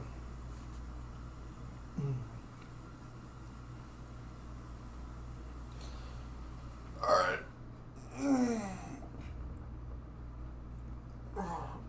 Let's get to it. I know the moon judges us. My head was reeling, but I made it home safe. What a night, I thought to myself as I walked through the courtyard of the Olympus Manor. However, something didn't feel right. A feeling of claustrophobia crawled through my body. With every step I took, the dark hedges on either side of me began to inch closer and closer. The moon illuminated the courtyard with its looming gaze, casting a spotlight down upon me. Wind howled and the hedges shook, but I didn't feel a breeze. I could tell something was incredibly off. I began to move faster, but the door to the manor never seemed to grow closer, as if I was running in place. Picking up the pace, I found myself nervously jogging forward through an endless corridor of shrubbery, the door still in plain sight. At first, I thought my imagination was playing tricks on me, since I was still quite intoxicated, but then I quickly realized that the hedges were actually growing closer. I broke into a full-blown sprint in a desperate attempt to reach the sanctity of the manor. But the leaves didn't let up, and I began to feel them grabbing at my shirt and trying to hold me back. Arms flailing, I swatted them off, while vines began to snare my legs. My strength was no match for my floral pursuer, and I fell to the pavement, desperately trying to peel the vines from my body. Screaming at the top of my lungs, I felt everything go dark. The first thing I remember was the impact. My entire body was thrown forward with incredible force, smashing my head into the pavement.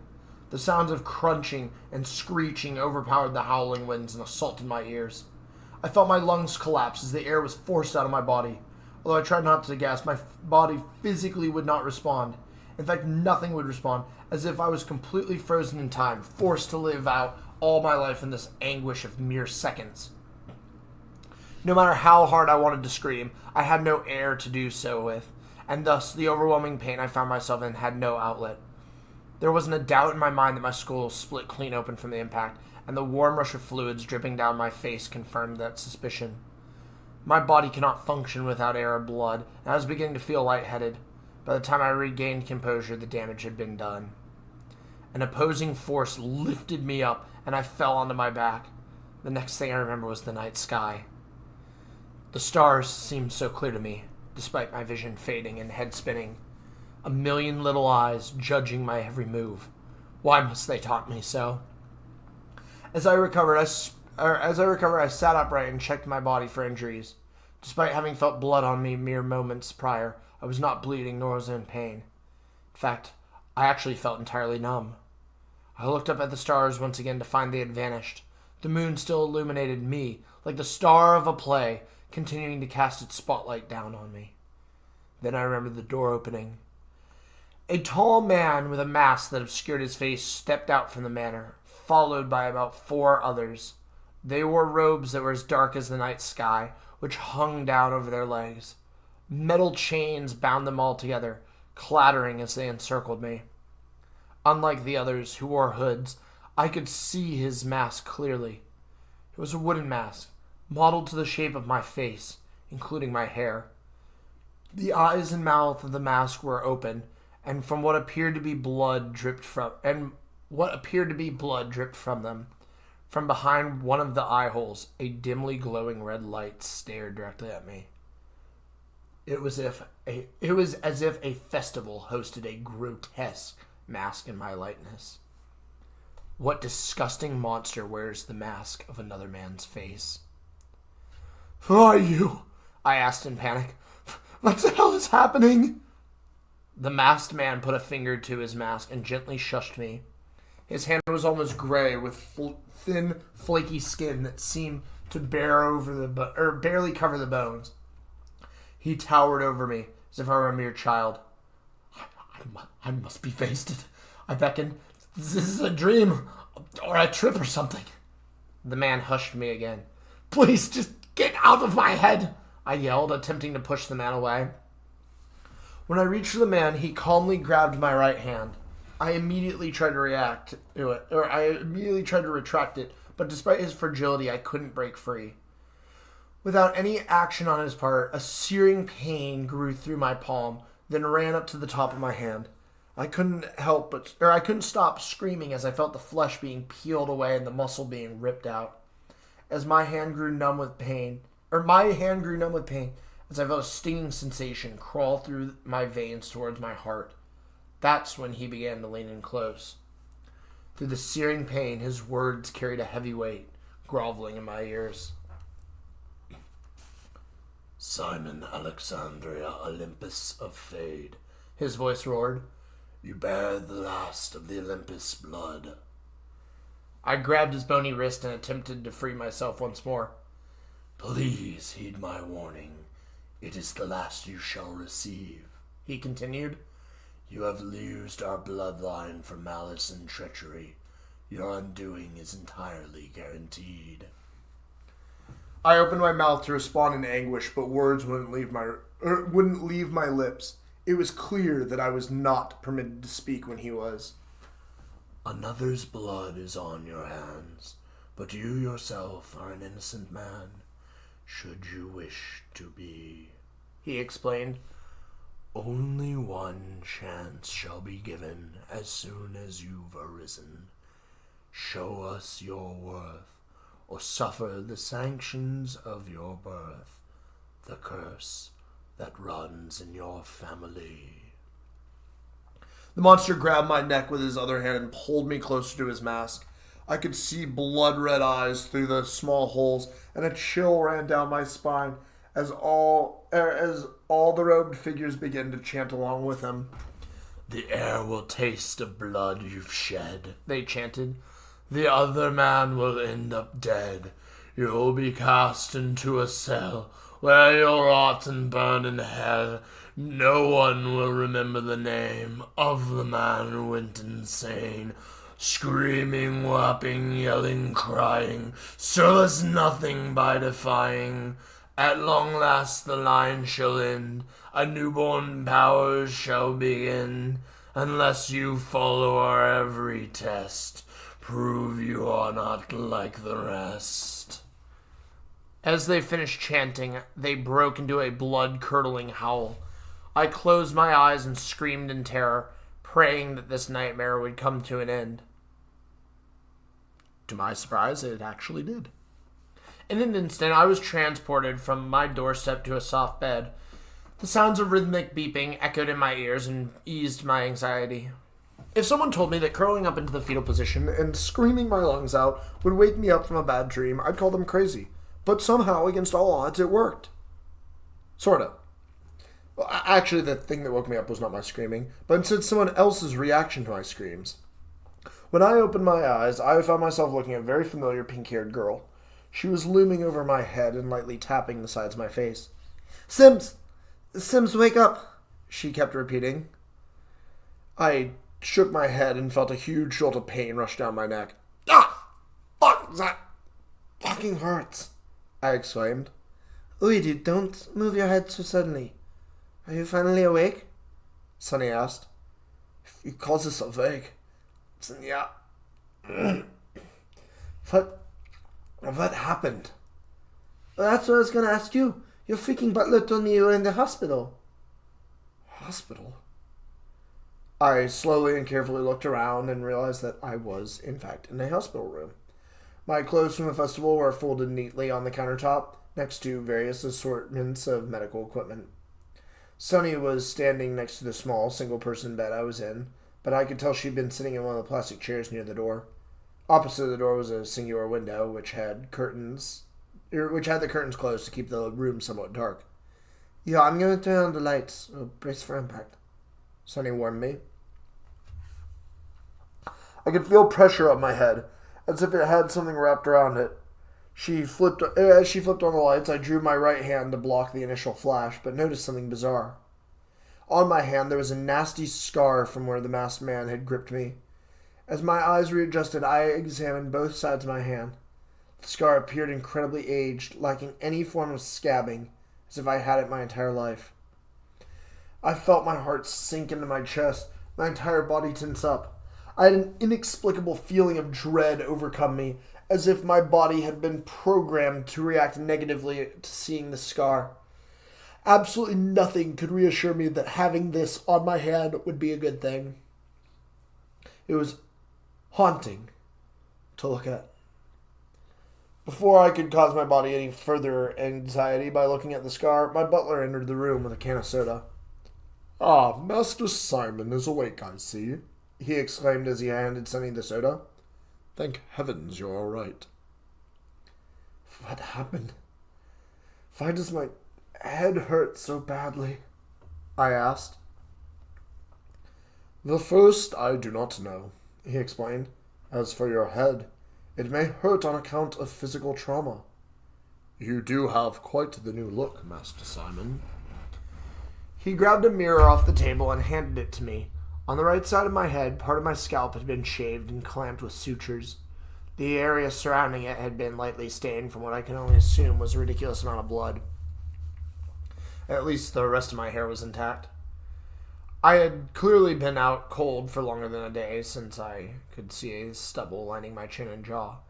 Personally, I don't like facial hair, and I usually keep my face clean, but I couldn't shave if I was unconscious. I look like shit, I grumbled. You look far better than when they brought you in, Jermaine joked. So then explain this. I held the scar up for him to see, expecting some sort of reaction. Master Simon, that is your hand. It is an appendage used to grip things, Jermaine replied sarcastically. Is that a sufficient explanation? Nine, I mean it's a scar. It's a huge scar on my palm. Kinda hard to miss it, I retorted. Jermaine adjusted his glasses. Master Simon, I don't see what you're referring to. My eyesight may not be the best, but to me your hand seems fine.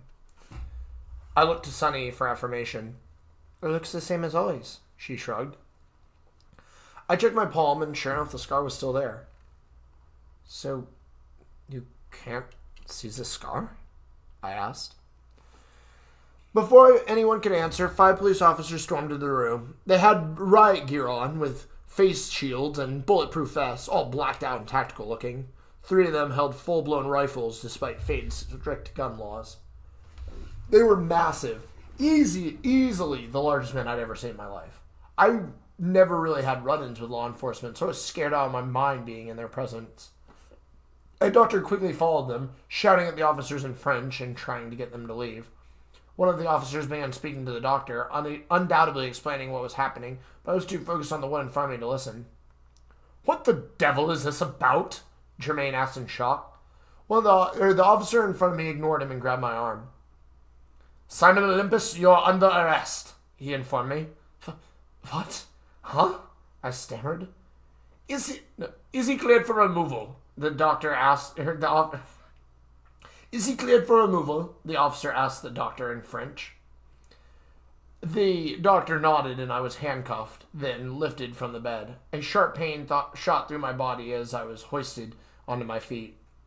I was wearing nothing more than a hospital gown, so being escorted like a small child was beyond demasculizing. Simon, what the fuck is happening? Sonny yelled in fear. I don't know. Jermaine, help! I screamed. Master Simon, hold tight, Jermaine commanded. I will arrange for your bail immediately. Between Sonny yelling, the doctor and officer speaking French, Saint Germain arguing with an officer, and the officer reading me my rights, I was completely overloaded. My head pounded and throbbed in extreme pain, since I obviously was not ready to be moved. I imagine my surprise when I was taken outside to see a small crowd of people shouting at me. Some shouted in German and some shouted in French, but they all made it very clear they were not fond of the Olympus family. I was pushed in the back of a police car and shielded from the screams of vitriol that arose from the crowd. As 2 officers climbed in the front seats, I looked out the window to see Sonny and Jermaine rushing out of the hospital. Hope he didn't hurt you too bad, one of the officers remarked. Do you speak English? Shaken, I managed to squeak out a yes. Good. We have doctors on site to take care of you, but the higher-ups need you imprisoned ASAP. Send a message, you know? No, sir, I don't. Look, you can let your guard down, kid. We're on your side. Olympus funds our whole precinct, after all. What? Am I under arrest? Oui, son, you are. But you don't seem like the murdering type. I shook my head in shock, which hurt quite a bit. Murderer? I exclaimed. I didn't murder anybody. We know, the officer agreed. The man's still alive, you see. But he might not make it. My whole body felt blank, and I felt like I had to vomit. My stomach churned and gurgled at the sheer thought that I was responsible for something so malicious. I focused as hard as I could, trying to remember what could have possibly happened on that night of the funeral, or on that night of the festival. My efforts were in vain, however, since the more I thought about it, the more my head hurt. It felt as if my head was being crushed in a vice. I tried to calm myself down a bit. Everything happened so fast I could barely keep up. One moment I'm walking home, the next I'm in the back of a cop car.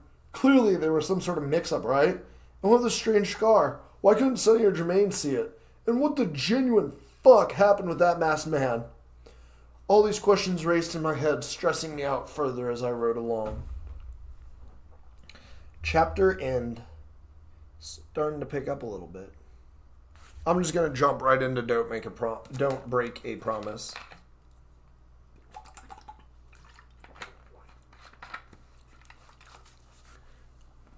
Don't break a promise. Ever told a lie but believed it to be true? The truth is, I do not remember what happened that night. I do not remember how I got my injuries, and I sure as hell do not remember murdering a man. That night, I slept alone in a specialized single-person cell. The floor was made of concrete with a singular drain under the metal sink. A disgusting metal toilet, which I didn't dare use, sat in the furthest corner from the bars. The bed was a tiny spring mattress on a metal frame, complete with a singular pillow and sheet. It was the first time I felt isolated in a long time, and I could physically feel the walls closing in on me at times. I would often have to check to make sure they were the same distance apart as they began. Tears consistently rolled down my face, fueled by the immense fear I felt. While in my cell, I was visited by the masked man again, who stood directly outside the cold metal bars. For some twisted reason, the mask he wore had changed to resemble the face of Megan. Just like my friend commonly looks, the mask's expression seemed irritated as well. A metal ring dangled from the nose of the mask. His deep, sinister voice almost gave me comfort in this time, since it was someone to speak to. "You were supposed to die," he informed me. "That part was not a lie.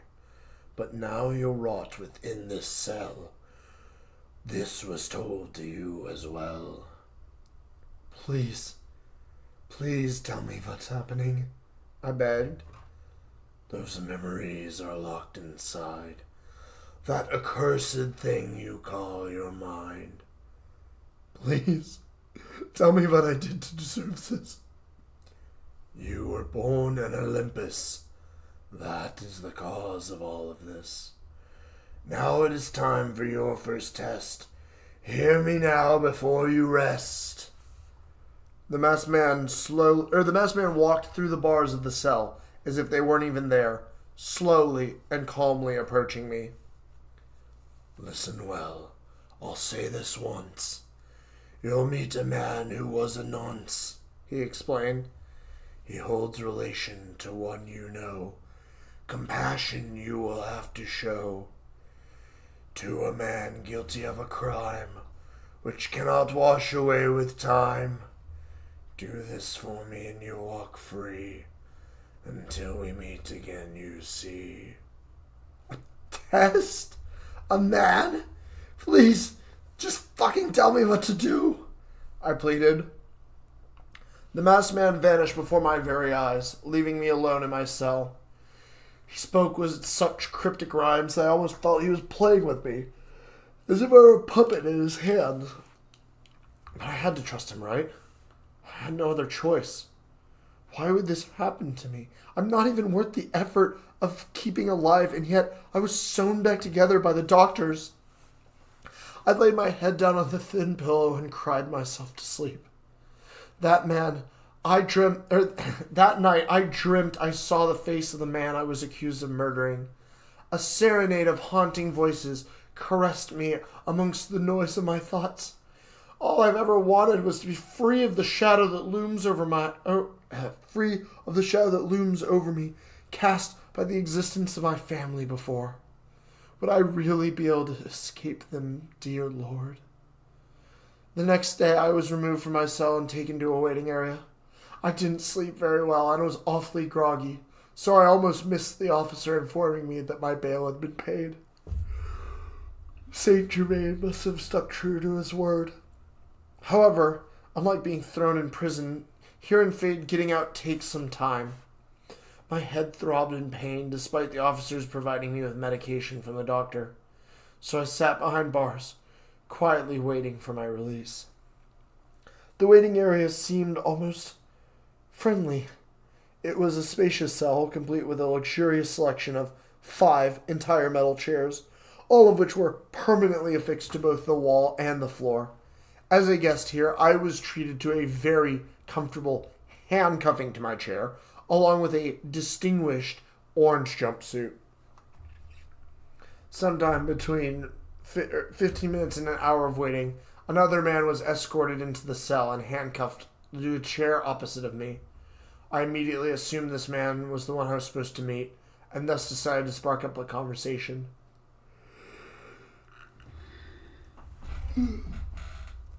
"Comfortable?" I asked sarcastically.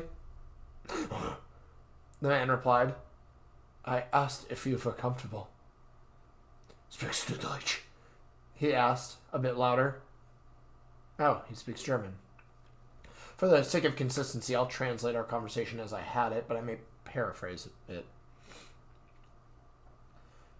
"Yes, it is my first language," I informed him in German.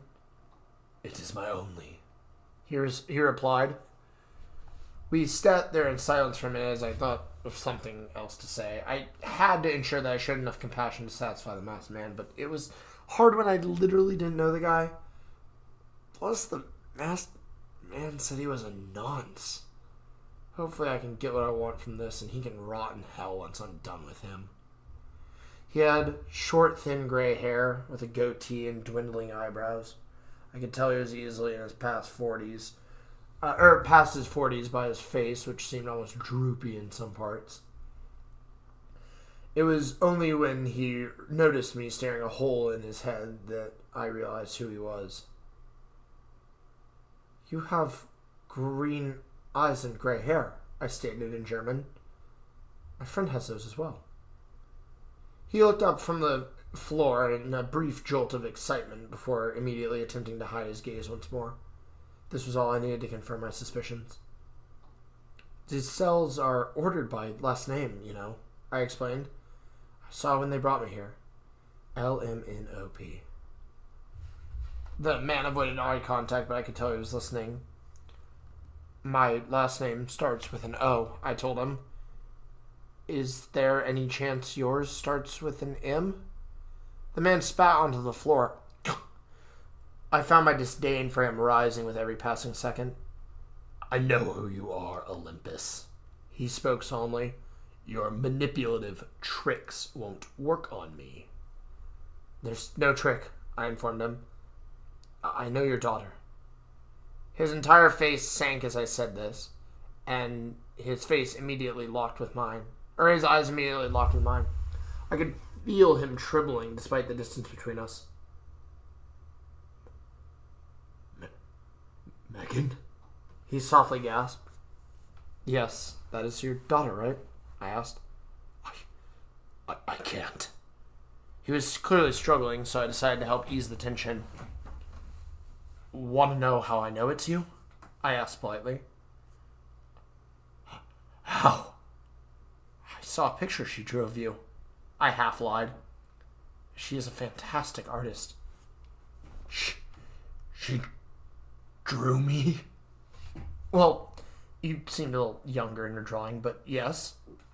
Tears began to well up in the man's eyes, forcing him to rub his face. "She's a great young woman," I continued. "You would be proud of her." The man only sniffled in response. "I'm sure whatever you did, she'd forgive you for. And someday, maybe you'll..." "No! The man burst into my tear. No! The man burst into tears. "Never again! Please keep her away from me." His response was shocking initially, but not completely unfounded. I'd imagine someone who's convicted of such a heinous crime wouldn't wish to be judged by loved ones any more than they previously had been. "I just... Please, let Megan know I'm sorry." he begged. I promise. I will. Before we could continue, an officer opened the cell and removed my handcuffs. Saint Germain had followed the officer, and I physically could not control my excitement upon seeing him. I immediately threw my arms around him and began an onslaught of profuse thanking. As I was cleared to leave, I could still hear Megan's father sobbing to himself. I decided to turn around and finish our conversation on a good note. I'll tell Megan you're sorry, I reiterated. Thank you. Thank you. With a nod, I turned away and proudly marched out of the station into Germain's car. After we buckled our seatbelts, he handed me a newspaper. You've caused quite the stir, Master Simon, he informed me. The newspaper read, Simon Olympus, misunderstood or murderer, in big bold font. I quickly skimmed the article, trying my best to ignore the author's obvious disdain for my family. Luckily, I actually managed to find a single answer in the hate piece, albeit near the end. Simon Olympus, last living member of the almighty and powerful Olympus family, is the prime suspect in the near murder of Quincy Shosbeck, the article read. Still in a coma, it is unknown whether or not Quincy will survive the injuries inflicted by the Olympus family. If he does not make it, we as a small city as a small country must band together to hold the Olympus family responsible. I couldn't believe it. Could I have really attempted to murder another man? There's no possible way. I had so much to drink at the festival that I couldn't remember something as big as trying to take another man's life. Something sinister was happening, and I was clearly being framed for it. It's no secret that my family has many people on the inside who help us get out of sticky situations. We really do get away with a lot because of our status. I'd imagine that we'd appear almost untouchable by the majority of Fade, which might not be a good thing. The first group of people who try to frame us would be the Rayburns, if they weren't all dead. Robert and his father were the only remaining members of his family, yet there was no way Robert would hold a grudge like that against me. Maybe his father would. I decided to call him as soon as I arrived at the manor. Remember that little bit of the story I began with? When Robert crossed the Olympus threshold and became the first Rayburn to ever step foot inside the manor? That was today, July 8th. Now we're all caught up.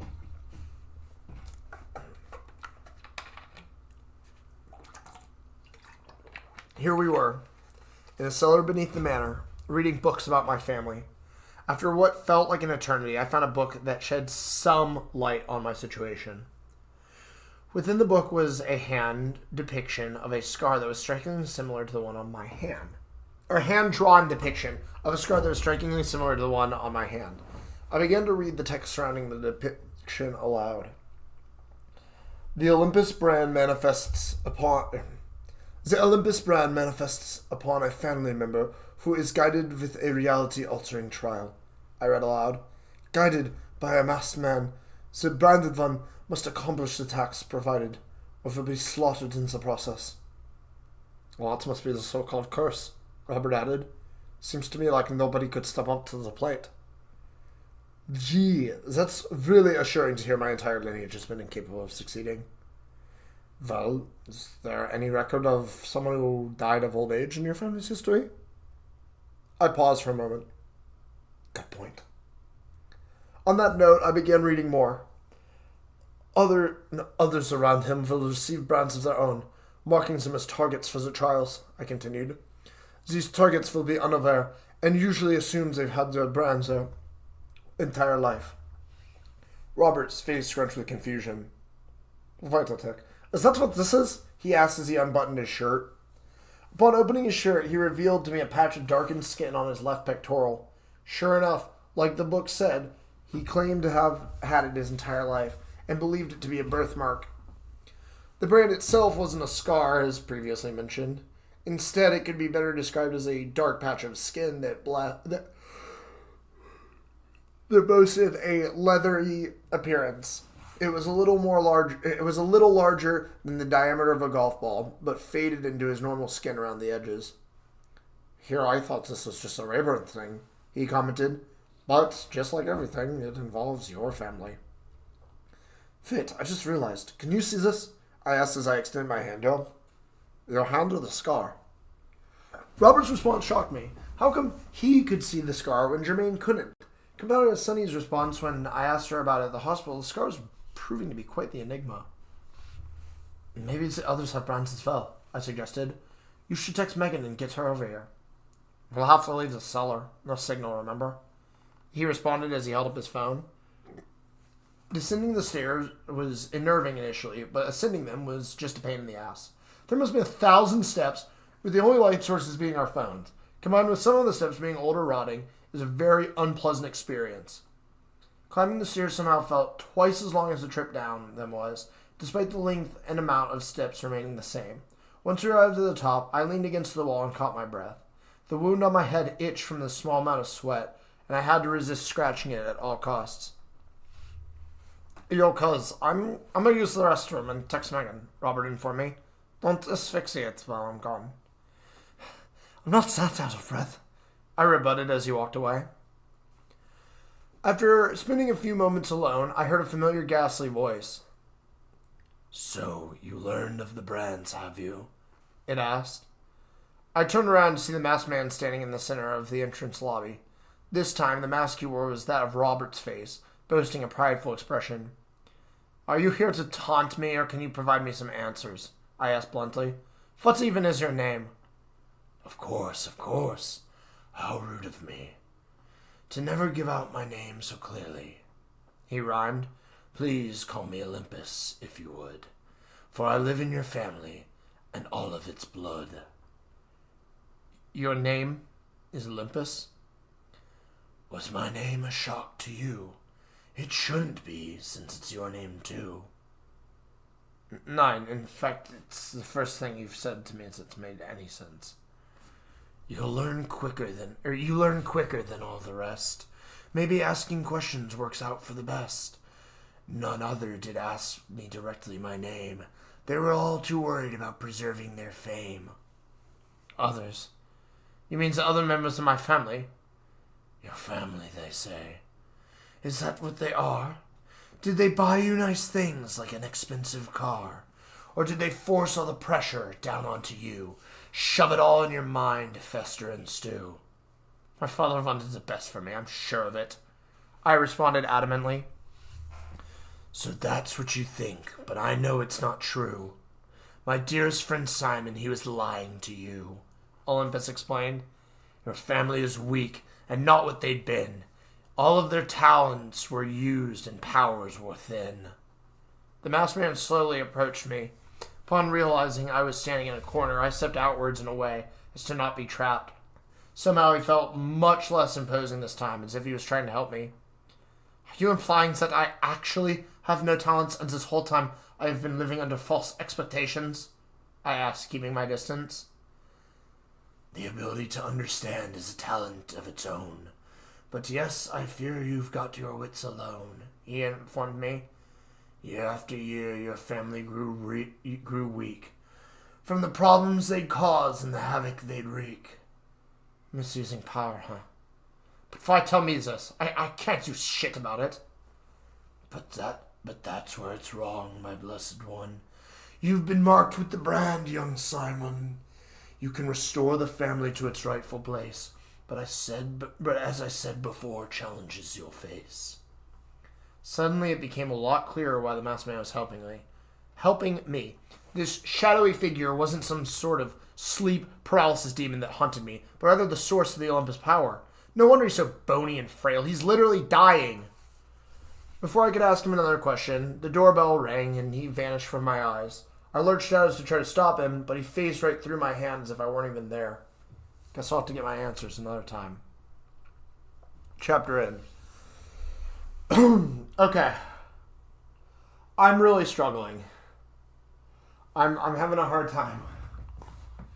Lightheaded. I feel my voice is going.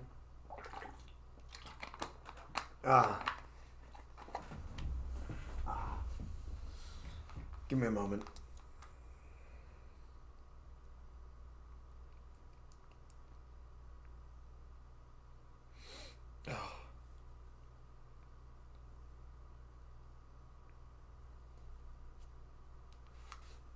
Sorry, I'm just kind of swallowing a bunch to try to wet my throat. I'm not sure if you can hear that.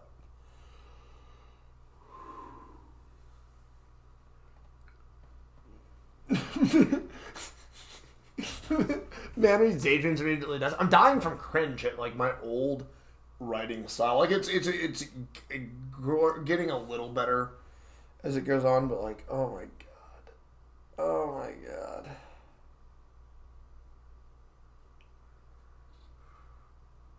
You know, I'm telling myself though, like as I'm reading, there's a lot of information that could probably be cut out that's useless, that's just kind of padding.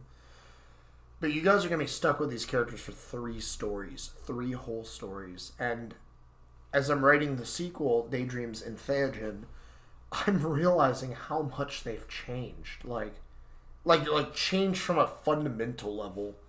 And formatting issues aside, this document that I have pulled up is actually a draft document. So you guys, if you're paying attention, you'd probably see some like weird formatting issues. This is the one that I send people for free if they request it. The formatting issues are probably in the book as well. I'm not entirely sure because there's no way I caught all of it. I'm just one guy. But like, I wonder what the better course of action would be to keep all of the mistakes and formatting issues so that you, the reader, can see my growth as the story goes on. Because at some point, I want to make something called Daydreams, like Olympus Edition, or like the Ultimate Edition, that is all 3 stories in one. It'll probably be super expensive, like a $60 like fucking book. I would press for hardcover, but it would have a ton of pictures in it. I would fill it to the brim with my art, like as much art as I could of it. I would depict my characters. At the end, it would have like the world of Daydreams or something like that, and it would just have all the concept art of the characters, all the like designs and things, how they've changed over time. And I know it sounds pretentious, but hear me out. It's more for the die-hard Daydreams fans than anything. And the definitive edition could be like rewrites and cleaning up stuff. But I don't know. I mean, like, because it's pretty bad. Maybe I'm my own worst critic, you know. All right, we're at Stained Glass Still Shatters. Give me 1 second. I'm actually going to, like, scroll up for a minute. Oh, this doesn't have the... It doesn't have the chapters on it. So actually what I'm going to do is, you guys can probably like see this. I'm going to go to the Daydreams wiki because like, stop scrolling me down. You guys might not know this. There's actually like a wiki for this. So if we're at Stained Glass Still Shatters. So we're at 12 out of 31 chapters right now. Oh man. I personally consider I'm Sorry for I've Sinned to be the halfway point of the story, despite it not being the definitive like halfway, but that's like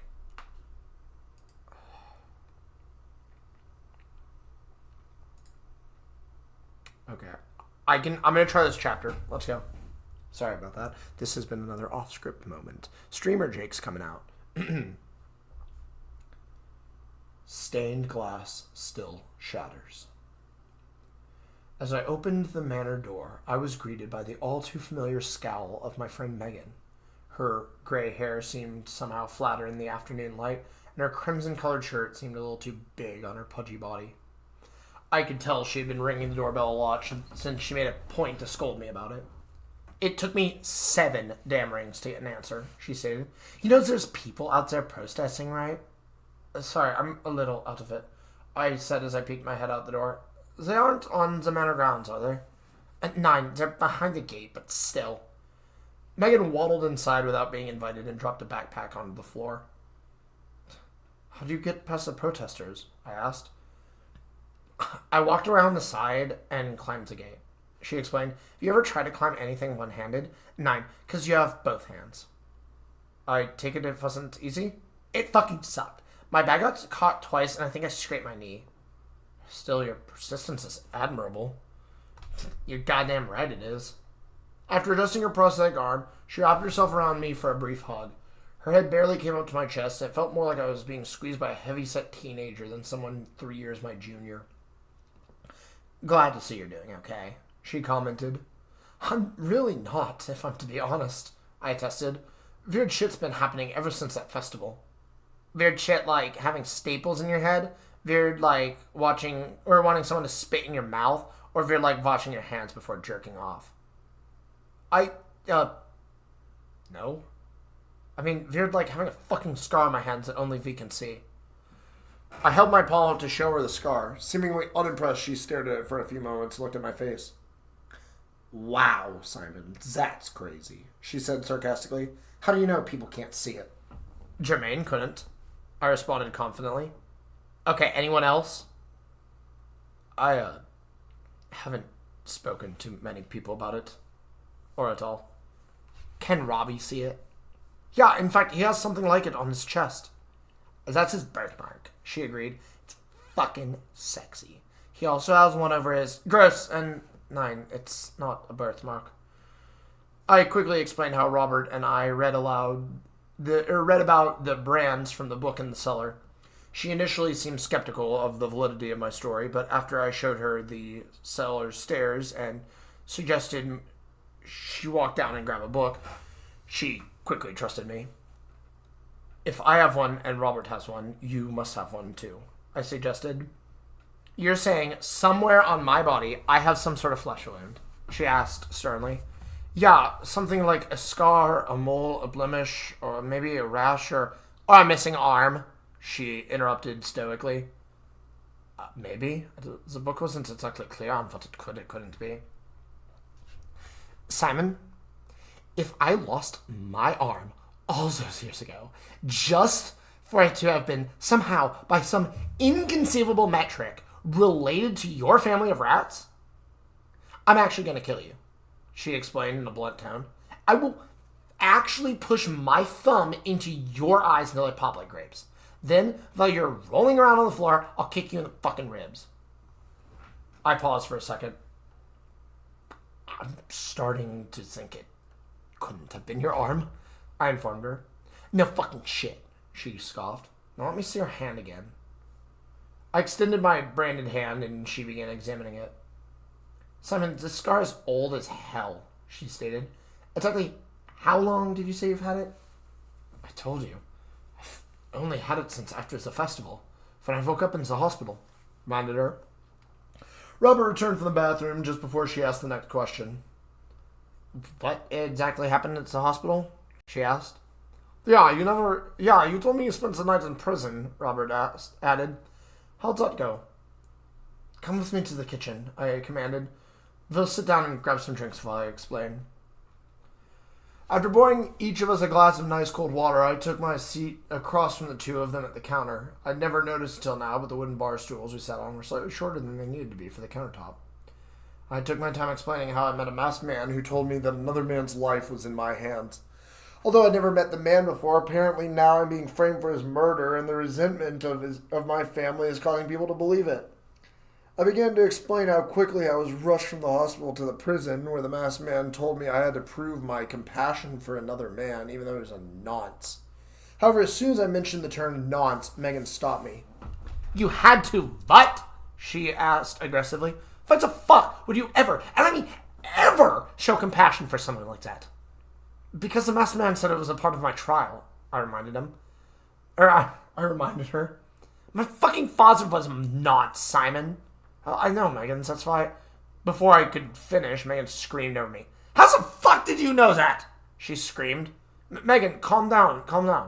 Remember when you showed me your sketchbook? I stammered in shock. As she lurched up towards me, Robert grabbed Megan and tried to soothe her, thus giving me a chance to explain myself.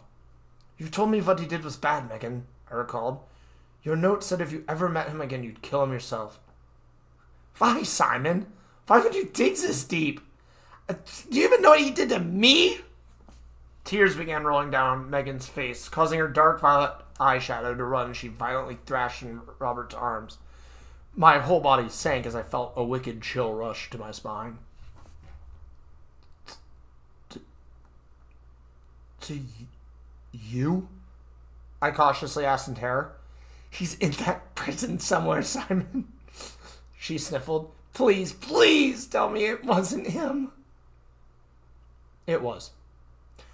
I choked up and couldn't respond.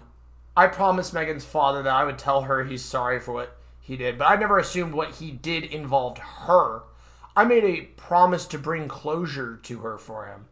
I made a promise to my friend's rapist. My stomach churned uncontrollably as she cried into Robert's shoulder. I felt as if my body was rejecting something and I physically couldn't control myself. My gag reflexes kicked in as I began to heave. Forcing myself to the sink, I began choking on something coming from within. I couldn't breathe as it forced itself up my throat and out my mouth. Simon! Robert shouted from behind me. He's choking on something! What I felt next was the most disgusting and vile thing I've ever experienced. I felt warm sludge erupt from my mouth and splatter into the sink like a massive hairball. My vision grew blurry and my head throbbed in splitting pain as I collapsed onto the floor. With ears ringing, I focused all my energy on merely surviving. Fortunately, Robert and Megan grabbed me before I could impact the ground. They helped me gather my strength by leaning me on the counter. Then Robert grabbed some paper towels for me to wipe my face off with. The once white towels were quickly stained red with blood, along with my shirt and pants. I was disgusted, yet amazed at how much blood I had in me, since the sink was completely full. After I spent some time cleaning my chin, I finally decided to speak up. Megan, I huffed. I didn't know. Simon, I don't give a fuck, she shouted. You just filled your kitchen sink with blood. I'm more concerned about getting you to a fucking hospital. For some reason, I didn't feel injured or sick anymore. In fact, aside from being soaked in blood, I felt relatively good, as if I literally vomited all the bad feelings away.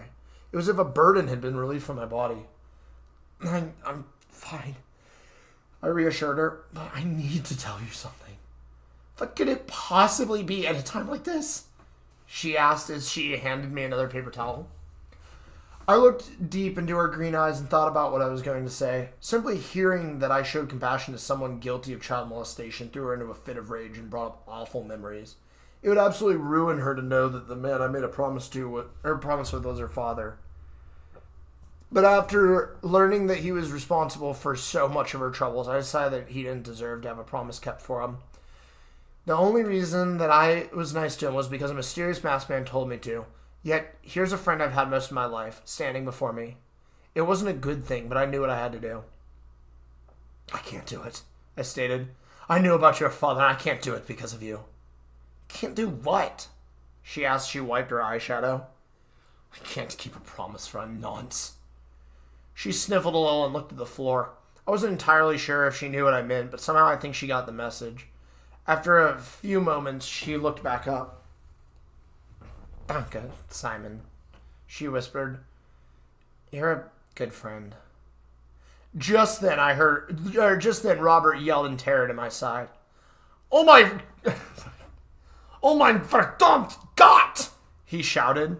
Robert doesn't like blood very much, so I assumed he was just freaking out over it. However, when I looked in the sink, I realized what he was so afraid of. Megan? I mumbled in shock. I think I found your brand. The three of us huddled around the sink and peered inside.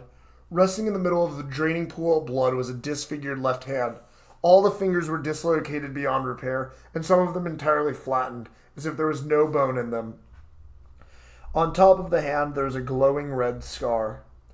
I looked at my bloodied hand to see my brand glowing red as well. However, unlike the hand in the sink, only half of mine was glowing. What was extra weird is that only the tips of the scar glowed, on opposite sides of my hand. Robert quickly unbuttoned the shirt to reveal his brand was glowing as well. What the hell?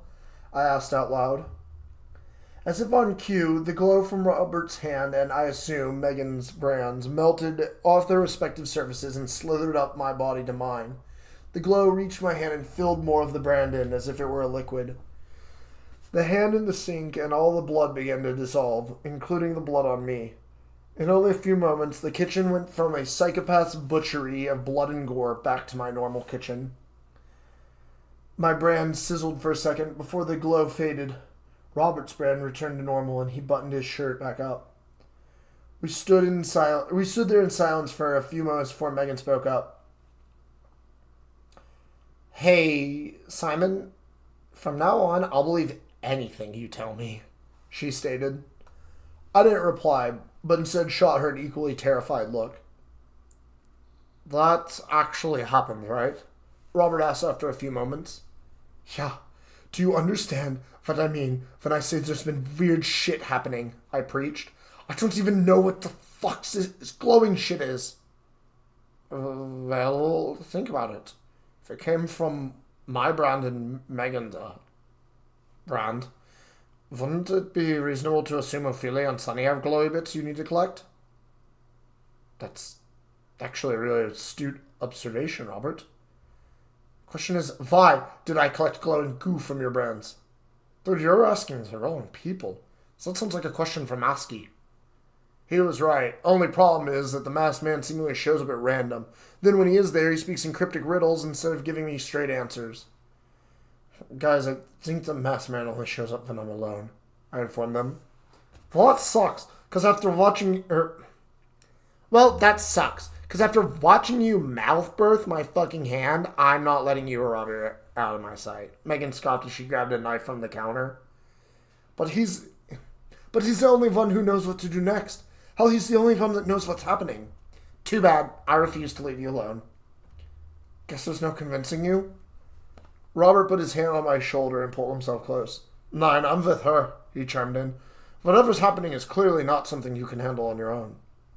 "You've always been a wimp anyways," she added. "Plus I'm pissed at you for talking to my father." As she pointed the knife at me, I took a deep breath and looked her in the eyes. "It probably doesn't help, but he's sorry," I told her. When I told him about you, he said he was proud. I promised him that I'd tell you, and I owe it to you to keep that promise. She thought for a second before lowering her guard. "Well, I guess, Simon," she sighed. "I guess that's a good thing." Just then the power shut out, leaving us surrounded in darkness. Despite Robert having his hand on my shoulder before, I couldn't feel him anymore. I began groping around to try to find and locate him, but couldn't feel anything, including the kitchen and countertop, which had inexplicably vanished. I called out for them, only to hear my voice echo around me. This strange void that surrounded me was almost suffocating, and I could physically feel the emptiness constricting my body. I rubbed my eyes in an attempt to help them adjust to the darkness, to no avail. Wherever I was, sight was no longer applicable. "Well done, young Simon," the masked man echoed. "You've completed your first task, so now a reunion." I tried to ask a question, but no sound came from my lips. "Your cousin was right. You all have a brand," he continued. "Tell me, did you enjoy the taste of her hand?" I could tell he was encircling me from the direction of the sound. "You cleared things up with Megan and her father, but it wasn't your place. You shouldn't have bothered," he explained. "Everyone has issues, not just you or I. Like the man that you struck, who will certainly die." Just then a flash struck my eyes, blinding me from the contrast of nothingness. "For helping another, I'll offer a clue. What does it mean? Well, that's up to you." When my vision cleared, I was laying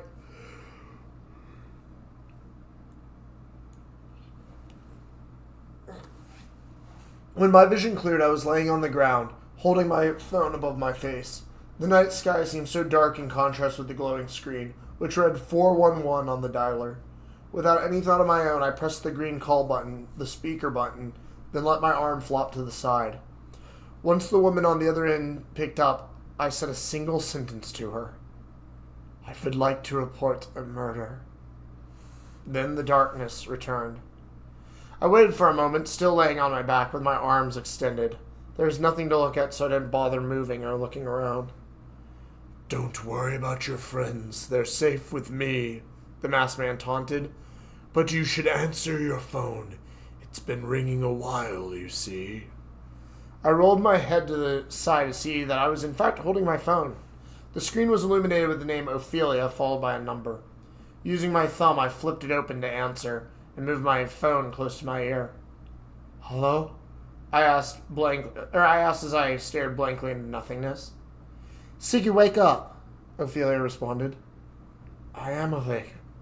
Very funny. Now get up. I need you out of my bed. When I opened my eyes, I realized I was no longer laying on the floor in the middle of inky darkness, but instead on Ophelia's bed. What the hell? I asked aloud as I raised up. Rise and shine, sleepyhead, Ophelia gleamed. I sat up further and rubbed my eyes. Ophelia was standing in the middle of the room, putting on a shirt. For some reason, I felt incredibly groggy, as if I'd been asleep. What happened? I asked. Whatever you mean. You spent the night, remember? She explained. No, I don't. Oh my God, we didn't. She turned around, having just finished getting dressed. Oh no, see, we did nothing of the sort, she explained. So how did I get here? Do you really not remember? No, I was with Megan and Robert, I explained. So everything went dark and I'm here now. Okay, those stitches must be really messing with your noggin, she responded. Megan and Robert are in the other room. Does they sleep here as well? They slept on my couch. I couldn't let you sleep on the floor, so you slept with me. She gave me a cutesy little wink upon saying that, which made me question myself a little bit. Speaking of questioning myself, I was still struggling with the clue that the masked man gave. What was the night of the? Was that the night of the festival? Did I actually murder Quincy? Hopefully, I could figure out what I needed to do to acquire her brand before more questions piled on. Alright. Chapter in. I really don't think I can keep going. I really don't.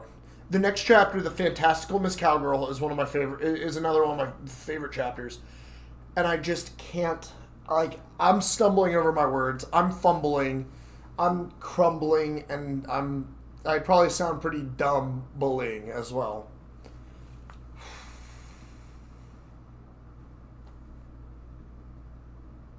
Okay. Cool. So, I guess I'm gonna wrap this up as like a part 1. Maybe tomorrow or another weekend, I do another one of these readings. I hope that you all enjoyed it. I certainly did. It's hard to read out loud, like it really is.